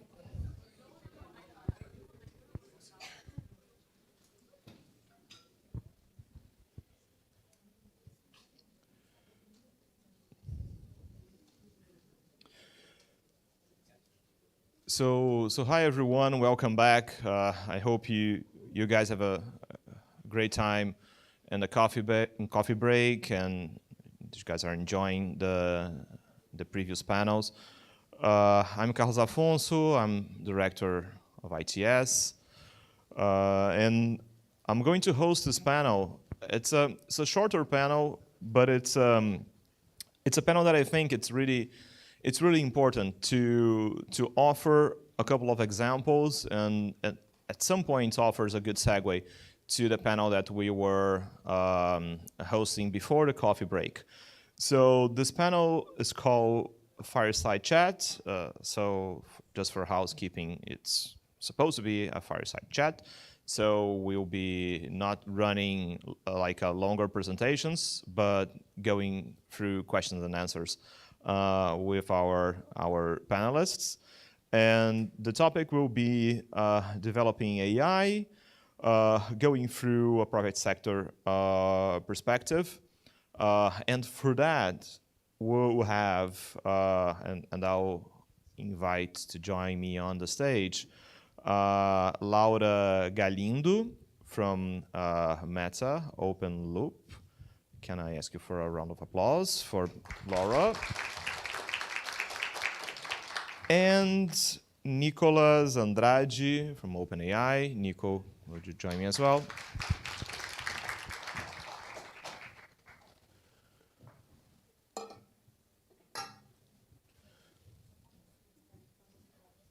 All right, can you guys hear me well? Seems like I was speaking not as loud as I should. Can I get the tablet to take a look at the questions? So I will begin with a couple of questions for our panelists. As you guys have done before, feel free to send us questions. We'll have a short time, but we'll make sure that we accommodate your questions to our panelists. So let me begin with you, Laura, and addressing your affiliation to Open Loop and what Open Loop means.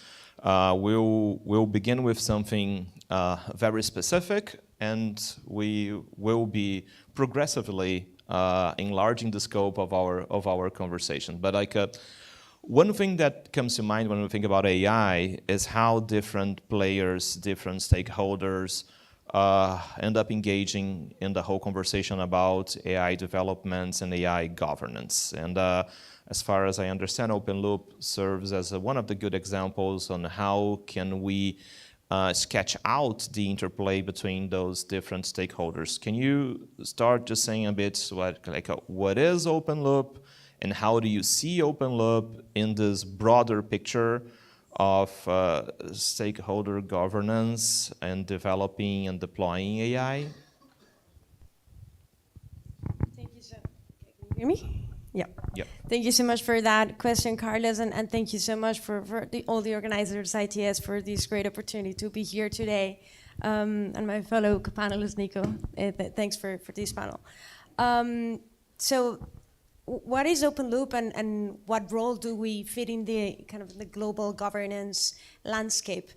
What we aim to achieve, this is Meta's global program for policy prototyping. What it aims to do, this program, is to, around the world, find areas where there's need for more evidence-based policies. Our aim is that through policy prototyping, which is a methodology by which we test policies before they are enacted or while they exist, but there could be future iterations that could be further improved, we take and create these prototypes, could be a framework, it could be even a law, and we test them in a real-time scenario with real companies, a group of experts, and it's a whole consortium of actors in a given jurisdiction, in a given ecosystem. And we ask questions such as, how can we make this policy clearer? How can we make this policy more effective, more implementable in practice? So it is a specific type of more agile methodology that is really in line with global efforts to promote better regulation, better policies that really can, be more adaptive, especially in an environment where law, with approaches, especially with AI, moves so fast. So for the past 4 years, we have been launching programs in different parts of the world. We have launched now over 8 programs. Our most recent one in the United States, where we're testing the effectiveness of the NIST AI risk management frameworks. Today, one of the, top leading risk management frameworks for companies on how to promote safe and trustworthy, responsible AI. We have done this also in the EU with European companies in testing the EU AI Act, previous versions of the EU AI Act, and many other examples. More recently, perhaps more relevant for this audience, this week we are launching the reports of the Brazil cross-border policy prototyping exercise that we conducted on privacy-enhancing technologies. So the invitation is for you to look at those reports, and it really gives you a sense of how we, given a prototype, given a playbook, how can we get a better understanding and promote the adoption, for example, of pets, but also see the challenges that companies face. So it's a piece in the puzzle where normally data is not collected, but it's so vital because it really can help inform better policies over time. So that's what we're trying to do, to bring the nuance with evidence. I see, and Laura, thanks for that. And when we mention policy prototyping as something that comes out of the private sector to come out with those projects and experiments, such to say, it ended up shedding a light on how the private sector is, for all the obvious reasons, the go-to example when people think about AI. Most of the time, when people think about AI, they don't think about a public sector developed AI application. They will think about an application that was developed by one specific company. And when it comes to OpenAI, Nico, the company has ended up landing the one single example that comes to mind when people think about generative AI. At some point, ChatGPT was the one that introduced the whole conversation about AI for people who are, well, completely unaware about what AI means in the first place. So when we engage in conversations in classrooms, in the debates about AI, ChatGPT is the one that people remembers first, saying like, oh, I recall when ChatGPT was launched, and that ended up serving as a good explanation for everyone about what is AI, what are the impacts of the AI. But at the same time, once the genie is out of the bottle, began the conversation about policy and regulation. So my question to you, and the first question to you is, how do you see the company right now in 2024, after a while since ChatGPT is out there? We've been through a lot of circumstances that end up leading OpenAI to be in the spotlight in the press. The whole saga of the CEO, the launch of new versions of ChatGPT, and that ended up being followed up by approaches to regulation. And some regulators, when they think about regulating AI, they might be thinking about regulating ChatGPT. How do you see that? And how do you see this regulatory landscape moving forward, focusing on Gen AI and ChatGPT and other products from the company? Thank you.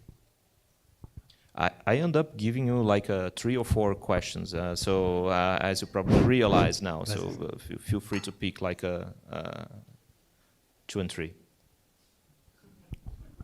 Perfect. Thank you so much for the invitation. Thank you, Carlos Afonso, Celina. Thank you to everyone for being here. I'm Nico. I run OpenAI here in Latin America. And it's great not just to be with such a global and diverse crowd, a Latin American panel as well, but also in Rio, which is the city where I live. And so it's fantastic to come to an event in a taxi or in an Uber and not on a flight. So I'm really grateful for that. Yes, the city where you pay your taxes. The city where I pay my taxes, although I travel most of the time. So OpenAI, I guess most of you have heard of it by now, but you may not know that it's a capped profit company controlled by an NGO, which is quite a different structure from other players in this field. And our mission is to ensure that AGI, artificial general intelligence, benefits all of humanity. My job here in Brazil is to ensure, in Brazil and in Latin America, is to ensure that that mission is felt by people on the ground. I landed this morning from Manaus in the Amazon, where we were launching an amazing project with Tatiana Roque, who's in the crowd today. We launched an incredible partnership putting GPT-4 accounts in all of the favelas in Rio de Janeiro to ensure access. So we have a lot of initiatives, a lot of energy, but I think that the biggest misconception that I find around is that OpenAI is a big company. OpenAI has around 1,000 employees. That's less than the people in this building. And that really creates a limit to how much we can do. And for context, I'm the only person south of the United States in the company, so I cover all of Latin America in every single area of the company. And I think that that's a key difference to think about how we're approaching not just the technology building, but also how we think about regulation, how we think about what we're proposing externally. And the niche that we found, particularly in policy circles, is to lean on our technical expertise to provide technical feedback, particularly in regulation proposals around the world and also in governance discussions, because we really do think that not just because we launched ChatGPT before other similar systems, but also because we've continued to innovate and we're putting a lot of work into our existing products, which are not just ChatGPT. Some of you will know DALL-E, image generation. Some of you will know Whisper, our open source transcriptions tool. Some of you will know Voice Engine, our voice cloning technology. And some of you will have heard of Sora, which is our still to be released publicly video, text to video model. So, you know, I think that the most important point to put across in the regulation, which is I think one of the topics you touched upon, one of your 4 questions, and how OpenAI thinks about it, is that the biggest risk we run at the moment as a world, and we're talking about the world in this event, is that countries are off regulating in closed boxes with very little communication between each other. And there's a real risk of coming up with a patchwork of very different regulation, which is not good for private companies, but it's also not good for countries. It's not good for safety institutes. And we're getting to a place, if we think of AI, wherever it's going to be in 3, 4, 5, 6 leaps from where we are today, where there are very few people actually around the world who have the technical capacity to do the monitoring and the risk and safety evaluations that are necessary to ensure that this technology leads us into a good place. So I think that we need more conversations. We need more cross-functional and cross-country collaboration. I think the G20 is a forum where that could happen. And I think that crucially, we need to have more conversations about benefit sharing and how this technology is going to not reinforce the existing global inequality divides and make sure that everybody around the world feels that this technology is benefiting them. And Nico, let me get a follow-up from your question, and let me just say thanks to the audience. You're making my job here quite easy because I don't need to prepare any questions. Your guys are sending me all the good questions, so it's all good. Keep doing the good work. It's going to appear the QR code here on the slide behind me, but I think you guys know how to do it. So keep sending your questions. But Nico, as you were mentioning inequalities, let me throw you both, a question about how do you see the work of your companies on actively tackling challenges on replicating biases and inequalities, because I understand that's something that will definitely show up in a lot of concerns about the development of AI applications. So how do you see that being tackled by the companies or the projects handled by the company to involve different stakeholders in addressing issues such as this one? Just very briefly, and also wanted to touch on some points that Nico raised, which are very interesting. With regards to promoting equality and also very much in line with G20 goals for social inclusion, for forming governance institutions, and also to support many other projects, SDG projects, I think one that personally I think gives me a lot of hope for bringing, empowering as many businesses as possible and individuals working and developing AI for good is precisely Meta's open source approach to AI. By releasing models that everybody can build on, that everybody can scrutinize and correct, building models and developing these new applications that can tackle all these issues is something that I think really goes at the heart of promoting that sort of inclusion. So one thing to work there is to provide, and I think in line with what Nico was saying, in providing a better understanding and global, shared understanding that people feel less, or let's say people feel more confident in engaging with these technologies because how they're going to tackle, risk mitigations, how they're going to work on specific collaborations for open source projects and collaborations. So I think there's there's a lot of hope with a technology, especially that can be leveraged with all these multi-modality abilities, but also conducted in a responsible way so that we can all leverage all those benefits for good. So that requires, of course, lots of capacity building. It requires bringing much more confidence so that individuals, organizations, and countries can leverage the best of these capabilities moving forward. I see, Nico. The issue of inequality and discrimination. Viés, I think I would translate as discrimination. Do you agree, Carlos Afonso?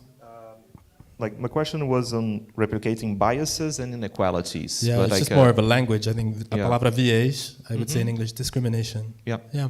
So I think the issue of avoiding and not replicating existing structural discrimination is super important, not just to AI, but to technology and to society more generally.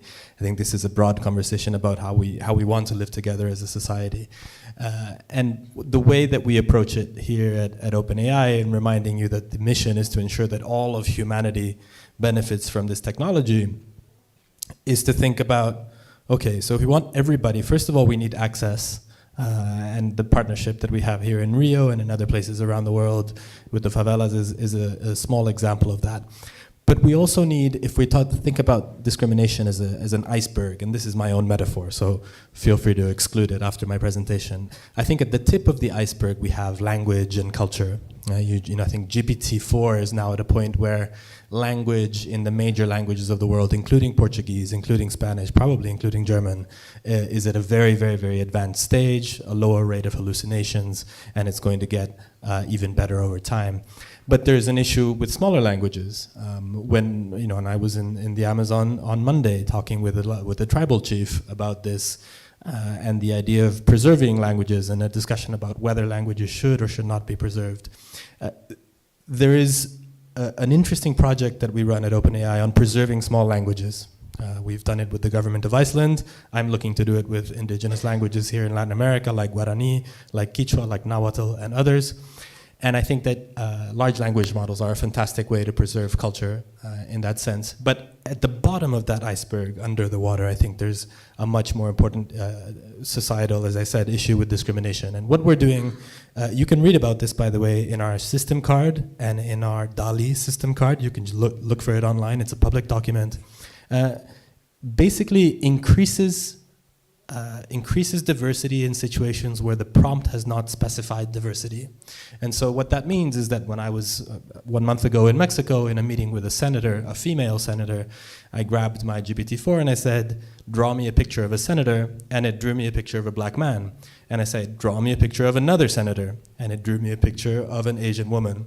And this is an example that you can replicate if you ask for a veterinarian, if you ask for a doctor, if you ask for a lawyer, and many other professions or situations where the data set that is used to train models is usually more focused on English language, on certain parts of the world, and on certain ethnicities. And so I think that that's one step towards a much broader objective that needs to be discussed much more generally.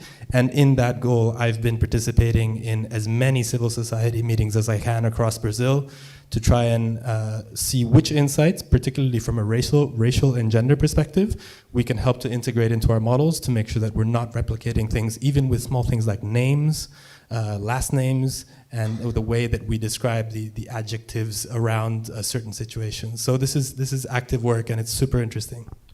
Nico, let me continue with you on this, because we received a couple of questions from the audience that people felt amazed by the fact that people are concerned about your loneliness in Brazil and in the region, on you being like a person handling this large job on translating the efforts and activities of the company to a larger country as Brazil, and even thinking about the region.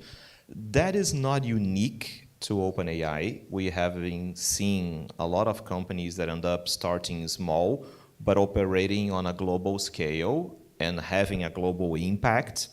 And we know that that might lead to a lot of lost in translation situations in which you have a company that has no single representative in this country, but it's widely used by the population of this country, and that could create a lot of concerns when we think about the relation between governments and companies, because governments could say, if your application is being widely used in my country, I would like to have representation here that I can serve official documents, engage in official communications.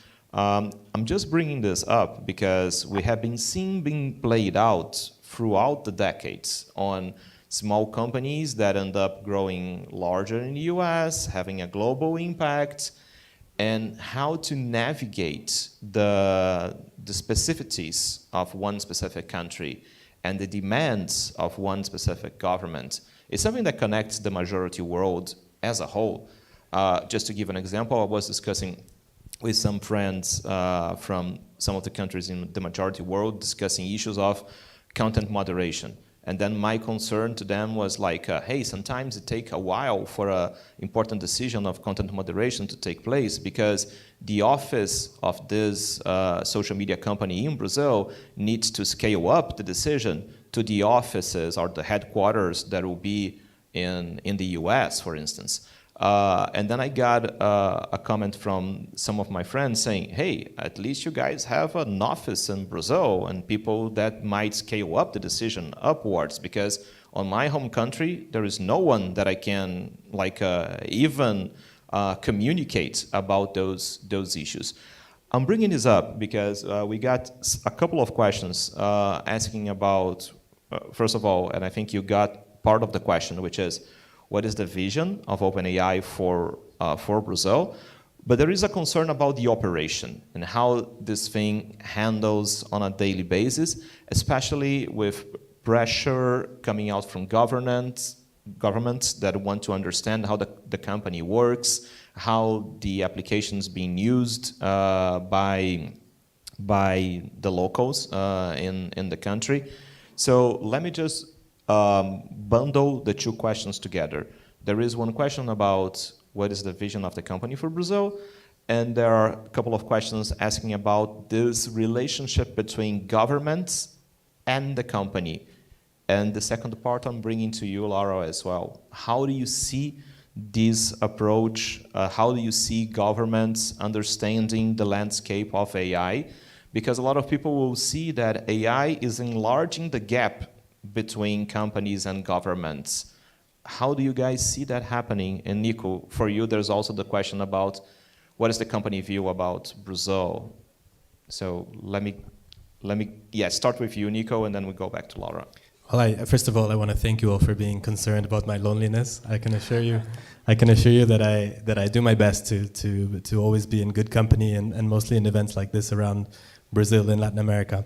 There's a lot to be said about small companies and the speed at which they're able to move, the speed at which they're able to make decisions. So I think I'll remind you of that important point.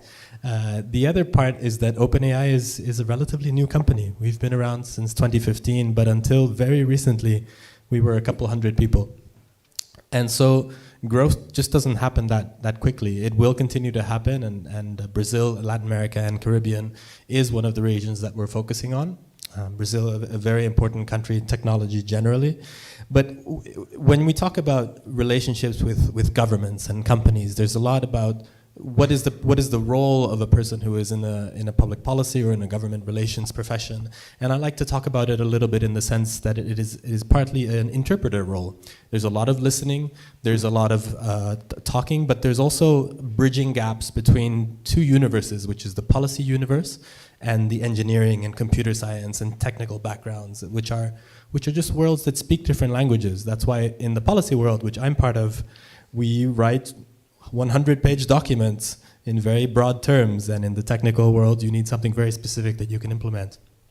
So when I think about my role here in Brazil, and it's partly to not just listen, but bring some of the good ideas that are happening here in the country and implement them not just in the way that we function, but in our models, and help other people. And we're doing this on our site. If you have questions, you can check it out on our blog. To have companies, governments, organizations around the world understand what is happening here in Brazil. A colleague was mentioning earlier that the semáforo, como fala semáforo? Traffic light. The traffic lights here in this city that we all used to come to this event are functioning on an AI system. This city is tracking its flooding, which is a crucial point, particularly in lower income areas, with AI systems. There's all sorts of examples like the NGO Serenas, which defends the rights of women and girls in Brazil, which has a policy of having lower income people write their grant proposals, and now using translation functions like ChatGPT, in fact using ChatGPT, they're able to get more grant funding because their English is better. We have companies in Brazil like Jus Brasil, which most lawyers in the room will know, that now use GPT-4 to help any citizen understand their legal rights in a fairly complex legal system like the one that we have here. We have, the project I mentioned in the Amazon is fascinating because it's created by the UFAM, the Federal University of the Amazon. And what the computer science students are doing there is placing sensors, audio sensors, video sensors, image sensors, and water sensors around places of the rainforest, including on little boats, to track the quality of the air, the sound, the water, and make conclusions using large language models and API credits that are going to affect not just biodiversity and conservation of the Amazon, but also the health of communities that have water that is being detected to have problems. And so there are so many transformational uses here that I'm sort of running around all the place and trying to bring those in, give visibility, and use them as inspiration for other people around the world, but also for governments, because the gap between companies and governments is big, but part of the issue is that governments are still trying to figure out where they can implement AI systems, and our recommendation is always try and use the lower risk ones to start off. I think the best way to get started is to start working with it, and a great example is the government of Singapore, which has started using AI systems to track parking spaces.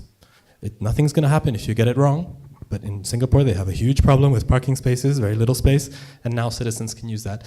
And it's in that way, and with governments learning how to do evaluations, that we're going to solve some of the problems, like, for example, bias and discrimination. Laura? I completely agree with Nico, what you said, and especially on working and experimenting and getting, like, first, you're rolling your sleeves and getting into tackling those most pressing issues, but also low risk and then even more ambitious projects.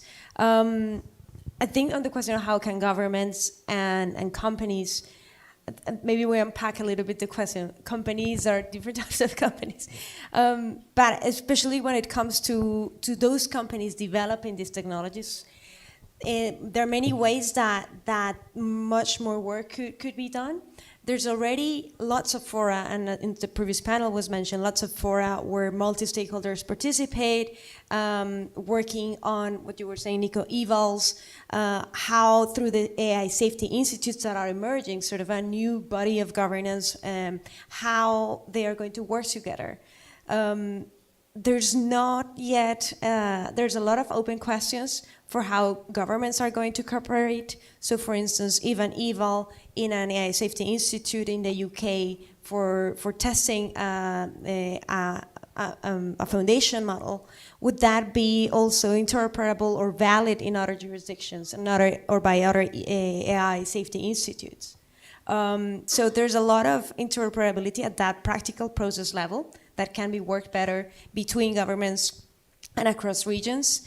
With regards to digital infrastructure and promoting and enabling the whole ecosystem, there's so many ways. I think you mentioned many of those, working for low resource languages, working for better use of data. But I think one that is very interesting as well is, with regards to that digital infrastructure, also access to compute power. So how could there be mechanisms for public-private partnerships that really can create that bridge and meet that gap when it comes to access to compute power, access to data sets, access to open source models. so that more people can leverage and be empowered by those. So there's a lot of, let's say, a gamut and a catalog of very specific tools and opportunities for governments and private sector to work together. And perhaps this one, and this is also at the heart of what we do at Open Loop, is promoting policy experimentation. So by policy experimentation, the creation, the establishment of regulatory sandboxes, how can we experiment and learn together so that regulators have and increase their capacities, but also learn from the challenges of these technologies so that they can really bring them to market in a safe and responsible way, providing the tools. In most cases, the startups, and what we have learned around the world is that companies and startups are really, have the technology, have the idea, the solution to a specific problem, but not all of the time they have the full access to different investment, skills, talent. So I think there's a lot of opportunity to work on those issues and promoting more AI research and development, promoting more access to digital infrastructure, promoting enabling environments to foster innovation, such as regulatory sandboxes, and also work more on capacity building skills, reskilling, and last but not least, of course, international cooperation, international interoperability of frameworks. So good thing that many things are being done now, but much more work is needed around the world. And just concretely in the case of Brazil, because before coming to this presentation, I was interested in the statistics of Brazil when it comes to AI.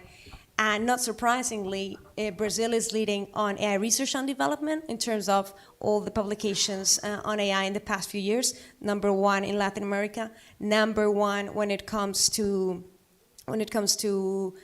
funding as well. It receives the most investments from VC, also about, I think by 2023, 3.5 billion in investments. So there's a lot of things to work on so that it really can unleash and be a key participant in the global discourse of AI and development and deployment. So thank you, Laura. And I wouldn't be honest in this panel if I didn't bring one of the elephants in the room. And Laura, I understand you are connected with the Open Loop. So for you both, the question, feel free to address on your capacity and your attributions inside the company.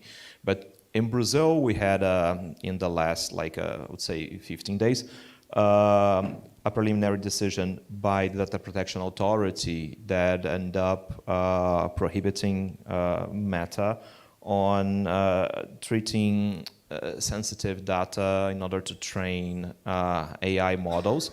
And I think that's only the first step on a larger discussion about the interplay between data protection and AI development. And I want to dig a little bit deeper here on data protection itself, because some will say that will end up being the first moment, the first initiative of the Data Protection Authority of moving forward and issuing a decision that is impactful for one company, and I would say for the market as a whole. But either loving or hating the decision, there is one thing that is quite obvious from the start, which is we are now in the game on discussing the interplay between data protection and AI, and Brazil seems like it's a runner-up, it's a candidate to be one of the cases in which this tug of war, such to say, between data protection and AI development will end up taking place. I'm not sure if this needs to be a tug of war to begin with, but I would love to hear your thoughts on how do you guys see this whole conversation about data protection and AI development moving forward. And I understand that you two come from different experiences, projects, experiences on this whole conversation, because Laura, as I understand, focusing on open loop. You, in your first remark, you said we don't collect data, but we can extract some information from sandbox, from projects. So I'll be curious to see how do you see this conversation about data protection being played out in the projects of Open Loop, how the company handles that. And Nico, for you, I would say the question's a little bit more generic or on a general level because, well, OpenAI is probably this question about data protection and AI development will be coming the way of the company. We have the report from the European report, the first findings on ChatGPT. We had the document from the DPAs in Europe yesterday saying that DPAs see themselves as the natural regulator of AI. So the waters, since you're coming out from the Amazon, so the encounter of the waters of data protection and AI is just there. And I would love to get some remarks, some analysis, like first takes from you guys on how do you see this interplay between data protection and AI development. So, Laura, you want to go ahead? So thank you for that question. So first off, I cannot talk about the whole discussion because that's still under investigation. There's a lot of details that I haven't been able to but it's also a topic that of course is being addressed by the team. It's under discussion. So what I believe in terms of privacy and governance and AI development, I think I've been in the field for about 6 years since I was at OECD working on AI in the AI team. And I have seen a lot of actors moving with different initiatives. So first I remember that 6 years ago, first it was ministries of economics promoting national AI strategies and setting an agenda roadmap for AI. And a couple of years later, then were more actors involved, including data protection authorities, issuing guidance, and much more kind of first lights of sort of regulatory approaches with the EU and so on. So it got much more, let's say, traction with regulation and recently much more on with data protection to a point that OECD actually created these joint working group between their data privacy group and the AI team. So that also to enable dialogues. And we have seen much more developments in that sense. And it's not only stops there. I think yesterday I was at the CPDP conference here in LATAM, and also the role of competition. Again, a new type of, not new type, but like another player in this whole gamut of actors in the interplay of AI governance. Competition authorities, lots of questions at the intersection or the Venn diagram between privacy and competition. And then more recently, I think like 1 month ago, the IMF issued a document about fiscal impact of AI, which is it struck my attention because it's also the question of how fiscal authorities are, there's a lot of fiscal questions related to this. And I think it's not going to stop there. Every sector of the economy, every sector of government is going to have a say on AI because it's something that impacts society as a whole. So I think the key question is how to ensure that across society we leverage the opportunity and the benefits of AI while we address the risk and all the different types of risk and harm, etc. But in a way that is balanced and it moves us forward, not backwards. It really brings people from poverty to a more prosperous future. And I think that's the big questions on how we're going to centralize or decentralize power enforcement. So I think it's more of an open question. I hope that also triggered your interest in researching more in these areas. Yeah, I think it's, I can't comment on this case because it's not an OpenAI case, but it does bring attention to the fact that this is very much an ongoing conversation about very complex technical issues, and that the evolution of our understanding of this technology is accompanied in countries like Brazil by very genuine and legitimate interest about how models work, and I think that companies, and at least OpenAI, is very open to having these discussions. In fact, we've had some of these discussions, and in our system card, for example, we do explain a lot about how our models work. But it's also an episode that reminds us how different the companies that are developing AI models are. There's just like in other spaces of the technology world, where they're coming from is different. Some companies have been established longer, some companies have been established less, some companies have been able to gather data for longer, some companies have not. And to me, the most important and an interesting topic here, and it's also relevant to the regulation discussion, the AI bill here in Brazil, is how can decisions in Brazil, from the executive, from the legislative, avoid limiting domestic development of the technology. Because I get messages on LinkedIn, and by the way, if you want to continue this conversation, you can add me on LinkedIn. That's mostly where I talk with people who are developing AI technology in Brazil, and they are concerned, and this is their words, and you can watch it on the Senate hearing, they're saying they're concerned that now there's going to be some sort of decision that limits their ability to grow, and that we're going to be stuck in a situation like maybe a bit like the nuclear debates where it's, okay, everybody who's got nuclear weapons can keep them, but nobody can make them anymore. And that there's going to be something similar with AI, whether it's related to copyright, whether it's related to data protection or other areas, which are, again, very important, legitimate conversations that are going to limit our ability as Brazil, as Latin America, to develop models, to develop technologies, to build companies, to promote the productivity of our industry, and things that people here in Brazil, including legislators, are very, very concerned about. And there's one tension, and I'll end with this tension, because it is a tension, and I think in the AI debates, we sometimes swerve away from the really difficult questions. If we want a model to be better in Portuguese and have more knowledge about Brazil, it needs to train on more data that is in Portuguese and has knowledge about Brazil. We can, as a country, we can definitely arrive at the decision that we want to limit something or another. Every country has its own rules, and that's fine. Just like doctors can come to different rules in different countries, or judges can come to different rules in different countries. But the way that the models work now, there is no way to work around the fact that more data means better models, better language, and better cultural understanding. So thanks, Nico. We are heading towards the end of our panel, but let me just throw two quick questions for us to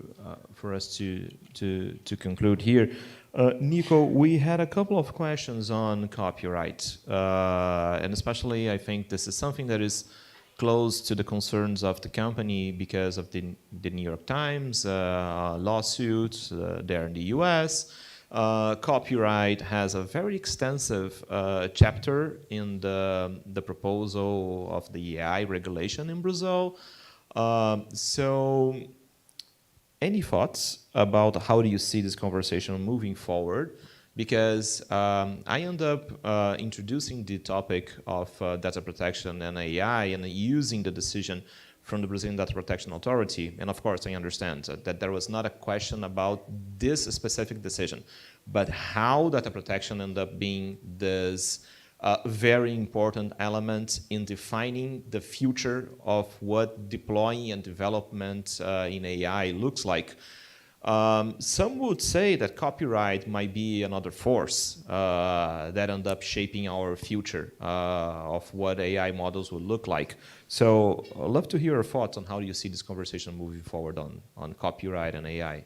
It's a fascinating conversation. I find it personally really interesting, and it's interesting how much it's come forward in the last few years. If you think about the internet 15 years ago, copyright enters here and there, but we're really at a point where generative models present a different challenge. So what OpenAI has done is to be the first company that offered opt-out. So we still offer opt-out. A huge amount of people and media outlets and companies use opt-outs to exclude their content from our training. We're also close to launching, and I don't have a date for this, but we've announced it, something called Media Manager. And what it does is it allows copyright holders to identify their content anywhere it is on the web. So what this means is that if you have an article that's published on the Rio weekly newspaper, but then somebody else takes that text and publishes it in other places of the internet, Media Manager will allow you to do that content coordination if you're a copyright holder. I think that The really interesting topic here, and again, I'm limited in what I can say because of the legal action, is that there is. I personally don't understand how it would be feasible to make an index of every single piece of content on the web and who owns that content as well. I mean, everybody in this room understands the size of that undertaking, and I'm not sure how it could happen, but there is definitely a conversation that needs to be had, and my concern is that the conversation at the moment in different parts of the world is leaning towards solutions that are not technically feasible. And I see this as a result of the fact that we do not have enough technical people in the room. Because when we show technical experts the solutions that are being suggested on paper, their reaction is usually, but we can't, this is not how the models work.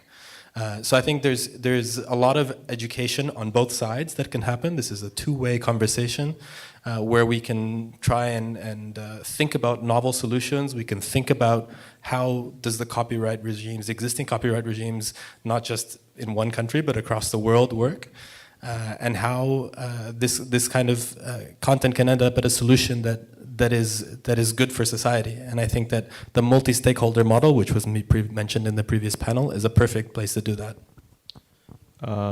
So thanks, Nico. Laura, let me just conclude with you. Nico was telling the tale of not having the necessary technical people in the room to take decisions on a policy level.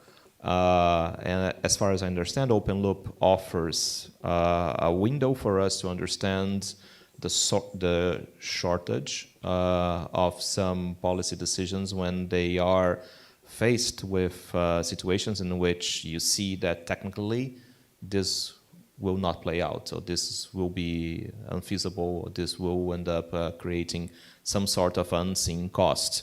And at the same time, Nico was mentioning something that you mentioned in your talk as well about interoperability of the decisions. And that kept me thinking that when we discuss issues about the interplay of law and technology, we have been saying this mantra for decades, that the law of one country needs to be operable with the law of the other country. There needs to be some sort of alignment, and because the internet is this global infrastructure. When it comes to AI, we don't have the very same language because we don't have the internet as this global infrastructure to serve as the prototype of interoperability.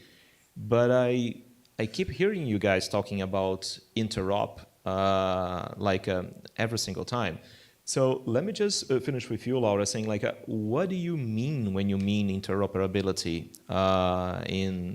in the results of the Open Loop projects? And then how do you see the importance of interoperability in the whole conversation about law and technology? Thank you for this very complex question, Carlos.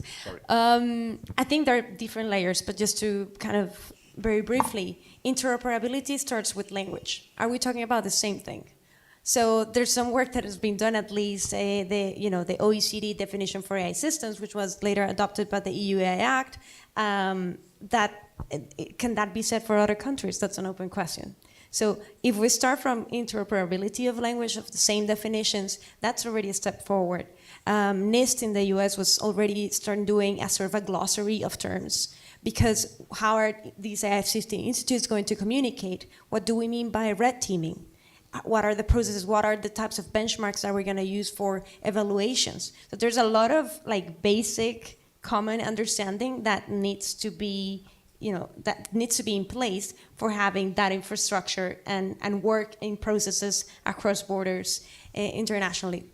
That is being done at the moment, but of course the devil is in the details. That's number one.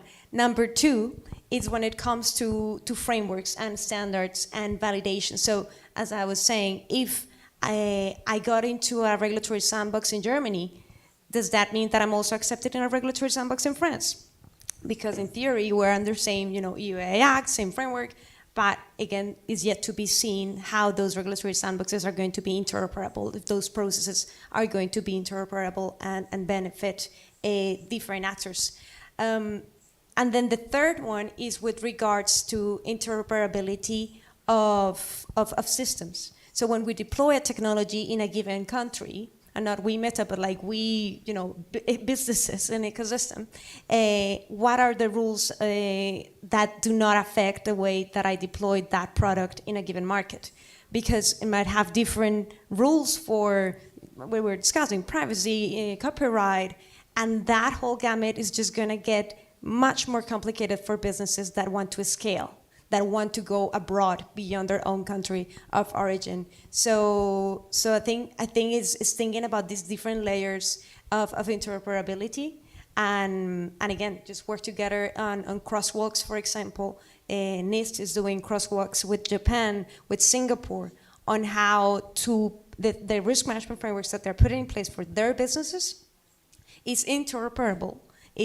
Follows the same, it could be mapped against, and I think that's a very tangible way to talk about interoperability. Can you map your framework with this other framework, and do they match? Where do they connect?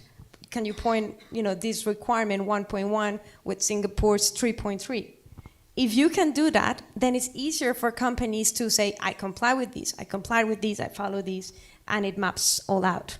So there's a lot of work again for lawyers but critically for technicians, for engineers, to make sure that is landed and is operationable when it comes to designing and developing products. All right, so thank you, Laura. Thank you, Nico. We had a final question from the audience saying, if we are discussing AI, why are not we running simultaneous translation through AI as well?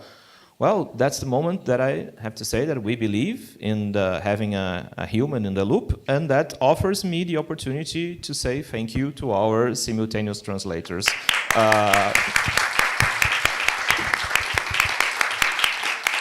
For the hard work. And thank you, Laura. Thank you, Nico. We now head towards lunchtime. And we'll be back at 2 p.m. sharp for the continuation of our event. See you guys then. Thank you very much.